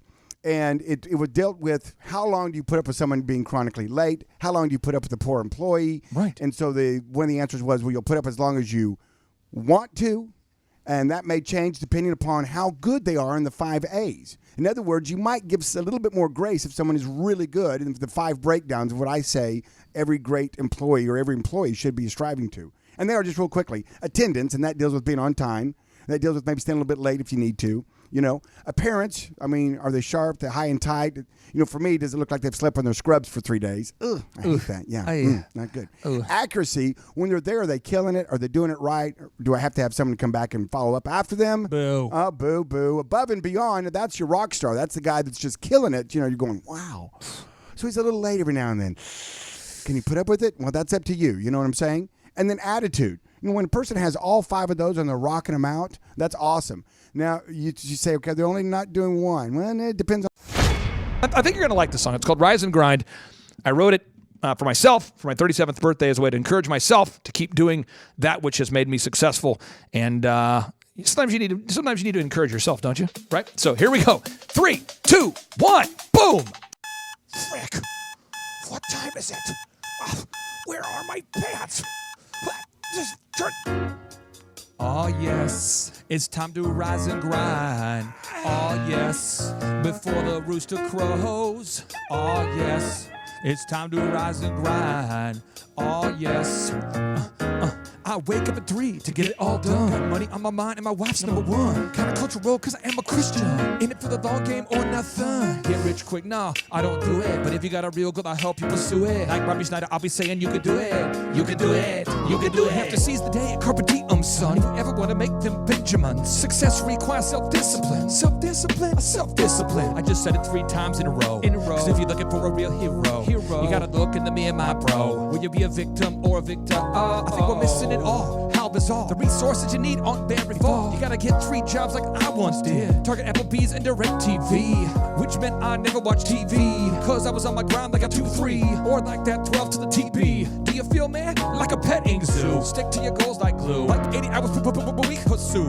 And I am so to the serious, because I ain't smoking delirious. I'm aware of cause and effect, and I know that your life could be wrecked, or your life could be good and great.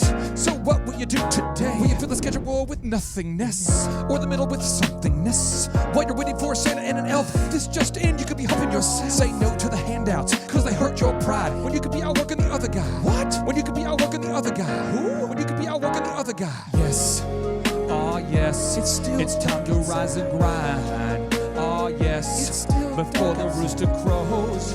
Oh yes. It's time to rise and grind. Oh yes. Everybody singing now. Oh yes. Oh yes. It's time to rise and grind. Oh yes. Before the rooster crows. Oh yes. It's time to rise and grind. Oh yes. Verse 2 is short and life is 2. We better get started cause there's no redo. 38, ain't it great? I'm half dead, dude. I'm half dead, dude. Well, hell's bells. I'm gonna go take a nap.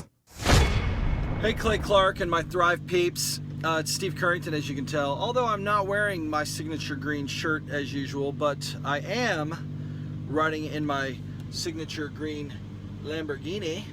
And I just wanted to say how appreciative I am of Thrive and all the guys at Thrivetime and the show and everything that you guys have done. At Total Ending Concepts, we have had tremendous growth and a lot of things changing, especially on the marketing front and from a coaching perspective and from a web presence and branding, and our internet leads are up. Everything is hammering on all cylinders, and really we're just trying to figure out how we can leverage the systems and the processes that we're learning at Thrive more in our business. So now we're setting up a lead tracking system that has been long overdue, and we're doing lots of stuff. But I wanted to take a minute and say thank you to Thrive and Clay Clark and Dr. Z and everybody for all the help in helping us grow our business and hopefully buy more Lamborghinis like this the more we sell. So appreciate it, guys. See ya. Hello, my name is Charles Kolaw with Kolaw Fitness. Today I want to tell you a little bit about Clay Clark and how I know Clay Clark. Clay Clark has been my business coach since 2017. He's helped us grow from 2 locations to now 6 locations. We're planning to do 7 locations in 7 years and then franchise. And Clay has done a great job of helping us navigate anything that has to do with like running the business, building the systems, the checklists, the workflows, the audits, how to navigate lease agreements, how to buy property, how to work with brokers and builders. This guy is just amazing. He's this kind of guy has worked in every single industry. He's written books with like Lee Crockrell, head of Disney, with the 40,000 cast members. He's friends with like Mike Lindell. He does Reawaken America tours where he does these tours all across the country where 10,000 or more people show up to some of these tours. On the day-to-day, he does anywhere from about 160 companies. He's at the top. He has a team of business coaches, videographers, and graphic designers and web developers, and they run 160 companies every single week. So think of this guy with a team of business coaches running 160 companies. So in the weekly, he's running 160 companies. Every 6 to 8 weeks, he's doing Reawaken America tours. Every 6 to 8 weeks, he's also doing business conferences where 200 people show up, and he teaches people a 13-step proven system that he's done and worked with billionaires, helping them grow their companies. So I've seen guys from startups go from startup to being multimillionaires, teaching people how to get time freedom and financial freedom through the system. Critical thinking, document creation, putting it into organizing everything in their head to building into a franchisable, scalable business. Like one of his businesses has like 500 franchises. That's just one of the companies or brands that he works with. So amazing guy, Elon Musk kind of like smart guy. He kind of comes off sometimes as socially awkward, but he's so brilliant and he's taught me so much. When I say that, like Clay is like, he doesn't care what people think when you're talking to him. He cares about where you're going in your life and where he can get you to go. And that's what I like most about him. He's like a good coach. A coach isn't just making you feel good all the time. A coach is actually helping you get to the best you. And Clay has been an amazing business coach. Through the course of that, we became friends. I was really most impressed with him is when I was shadowing him one time. We went into a business deal and listened to it. I got to shadow and listen to it. And when we walked out, I knew that he could make millions on the deal. And they were super excited about working with him. And he told me, he's like, I'm not going to touch it. I'm going to turn it down because he knew it was going to harm the common good of people in the long run. And the guy's integrity just really wowed me. It brought tears to my eyes to see that this guy, his highest desire was to do what's right. And anyways, just an amazing man. So anyways, impacted me a lot. He's helped navigate anytime I've got nervous or worried about how to run the company or, navigating competition and an economy that's like, I remember we got closed down for 3 months. He helped us navigate on how to stay open, how to get back open, how to just survive through all the COVID shutdowns, lockdowns, because our clubs were all closed for 3 months and you have $350,000 of bills you've got to pay, and we have no accounts receivable. He helped us navigate that, and of course we were conservative enough that we could afford to take that on for a period of time. But it was, anyways, great man. I'm very impressed with him. So Clay, thank you for everything you're doing, and I encourage you, if you haven't ever worked with Clay, work with Clay. He's going to help magnify you, and there's nobody I have ever met that has the ability to work as hard as he does. He probably sleeps 4, maybe 6 hours a day, and literally the rest of the time he's working, and he can outwork everybody in the room every single day, and he loves it. So anyways, this is Charles Kolaw with Kolaw Fitness. Thank you, Clay, and anybody out there that's wanting to work with Clay, it's a great opportunity to ever work with him. So you guys have a blessed one. This is Charles Kolaw. We'll see you guys. Bye-bye. Hi, I'm Aaron Antis with Shaw Homes. I first heard about Clay through a mortgage lender here in town who had told me what a great job he had been doing for them, and I actually noticed he was driving a Lamborghini all of a sudden, so I was willing to listen. In my career, I've sold a little over $800 million in real estate. So honestly, I thought I kind of knew everything about marketing and homes. And then I met Clay, and my perception of what I knew and what I could do definitely changed. After doing $800 million in sales over a 15-year career, I really thought I knew what I was doing. I've been managing a large team of salespeople for the last 10 years here with Shaw Homes. And I mean, we've been a company that's been in business for 35 years. We've become one of the largest builders in the Tulsa area, and that was without Clay. So when I came to know Clay, I really thought, man, there's not much more I need to know, but I'm willing to listen. The interesting thing is our internet leads from our website has actually, in a 4-month period of time, has gone from somewhere around 10 to 15 leads in a month to 180 internet leads in a month. Just from the few things that he's shown us how to implement that I honestly probably never would have come up with on my own. So I got a lot of good things to say about the system that Clay put in place with us, and it's just been an incredible experience. I am very glad that we met and had the opportunity to work with Clay. So the interaction with the team and with Clay on a weekly basis is honestly very enlightening. One of the things that I love about Clay's perspective on things is that he doesn't come from my industry. He's not somebody who's in the home building industry. I've listened to all the experts in my field. Our company has paid for me to go to seminars, international builder shows, all kinds of places where I've had the opportunity to learn from the experts in my industry. But the thing that I found working with Clay is that he comes from such a broad spectrum of working with so many different types of businesses that he has a perspective that's difficult for me to gain because I get so entrenched in what I do, I'm not paying attention to what other leading industry experts are doing. And Clay really brings that perspective for me. It is very valuable time every week when I get that hour with him. From my perspective, the reason that any business owner who's thinking about hooking up with Thrive needs to definitely consider it is because the results that we've gotten in a very short period of time are honestly monumental. It has really exceeded my wildest expectation of what he might be able to do. I came in skeptical because I'm very pragmatic, and as I've gone through the process over just a few months, I've realized it's probably one of the best moves we've ever made. I think a lot of people probably feel like they don't need a business or marketing consultant because they maybe are a little bit prideful and like to think they know everything. I know that's how I felt coming in. I mean, we're a big company that's definitely one of the largest in town. And so we kind of felt like we knew what we were doing. And I think for a lot of people, they let their ego get in the way of listening to somebody that might have a better or different perspective than theirs.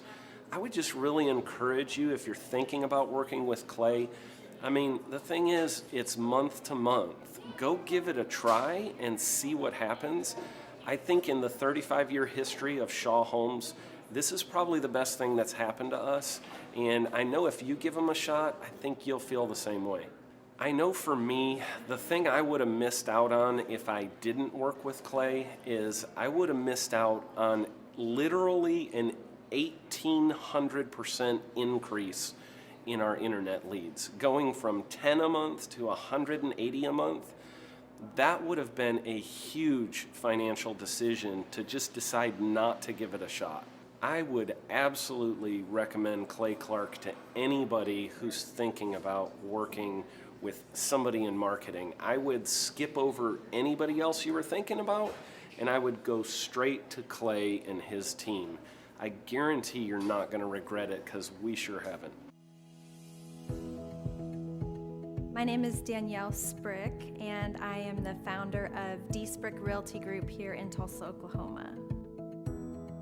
After being a stay-at-home mom for 12 years and my 3 kids started school and they were in school full-time, I was at a crossroads and trying to decide what do I want to do? My degree and my background is in education, but after being a mom and staying home and all of that, I just didn't have a passion for it like I once did. My husband suggested real estate. He's a home builder, so real estate and home building go hand in hand, and we just rolled with it. I love people. I love working with people. I love building relationships. But one thing that was really difficult for me was the business side of things, the processes and the advertising and marketing. I knew that I did not have what I needed to make that what it should be. So I reached out to Clay at that time, and he and his team have been extremely instrumental in helping us build our brand, help market our business, our agents, the homes that we represent. Everything that we do is a direct line from Clay and his team and all that they've done for us. We launched our brokerage, our real estate brokerage, 8 months ago. And in that time, we've gone from myself and one other agent to just this week, we signed on our 16th agent. We have been blessed with the fact that we right now have just over 10 million in pending transactions. 3 years ago, I never would have even imagined that I would be in this role that I'm in today, building a business, having 16 agents. But I have to give credit where credit's due. And Clay and his team and the business coaching that they've offered us has been huge. It's been instrumental in what we're doing. Don't ever limit your vision. When you dream big, big things happen. I started a business because I couldn't work for anyone else. I do things my way. I do what I think is in the best interest of the patient. I don't answer to insurance companies. I don't answer to large corporate organizations. I answer to my patient, and that's it. My thought when I opened my clinic was I can do this all myself. I don't need additional outside help in many ways. I went to medical school. I can figure this out. But it was a very, very steep learning curve. Within the first 6 months of opening my clinic, I had a $63,000 embezzlement. I lost multiple employees. Clay helped us weather the storm of some of the things that are just a lot of people experience, especially in the medical world. He was instrumental in helping with the specific written business plan. He's been instrumental in hiring good quality employees, using the processes that he outlines for getting in good talent, which is extremely difficult. He helped me in securing the business loans. He helped me with web development and search engine optimization. We've been able to really keep a steady stream of clients coming in because they found us on the web. With everything that I encountered, everything that I experienced, I quickly learned it is worth every penny to have someone in your team that can walk you through and even avoid some of the pitfalls that are almost invariable in starting your own business. I'm Dr. Chad Edwards, and I own Revolution Health and Wellness Clinic. The Thrivetime Show, 2-day interactive business workshops, are the highest and most reviewed business workshops on the planet. You can learn the proven 13-point business systems that Dr. Zellner and I have used over and over to start and grow successful companies. I mean, we get into the specific steps on what you need to do to optimize your website. We're going to teach you how to fix your conversion rate. We're going to teach you how to do a social media marketing campaign that works. How do you raise capital? How do you get a small business loan? We teach you everything you need to know here during a 2-day, 15-hour workshop. It's all here for you. You work every day in your business, but for 2 days you can escape and work on your business and build these proven systems so now you can have a successful company that will produce both the time freedom and the financial freedom that you deserve. You're going to leave energized, motivated, but you're also going to leave empowered. The reason why I've built these workshops is because as an entrepreneur, I always wish that I had this. And because there wasn't anything like this, I would go to these motivational seminars, no money down, real estate, Ponzi scheme, get motivated seminars, and they would never teach me anything. It was like you went there and you paid for the big chocolate Easter bunny, but inside of it, it was a hollow nothingness. And I wanted the knowledge, and they're like, oh, but we'll teach you the knowledge after our next workshop.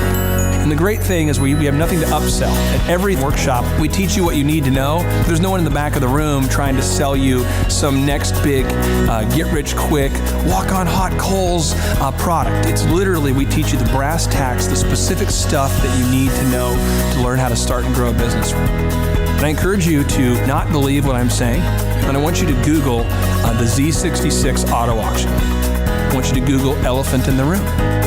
Look at Robert Robert Zellner and Associates. Look them up and say, are they successful because they're geniuses, or are they successful because they have a proven system? When you do that research, you will discover that the same systems that we use in our own business can be used in your business.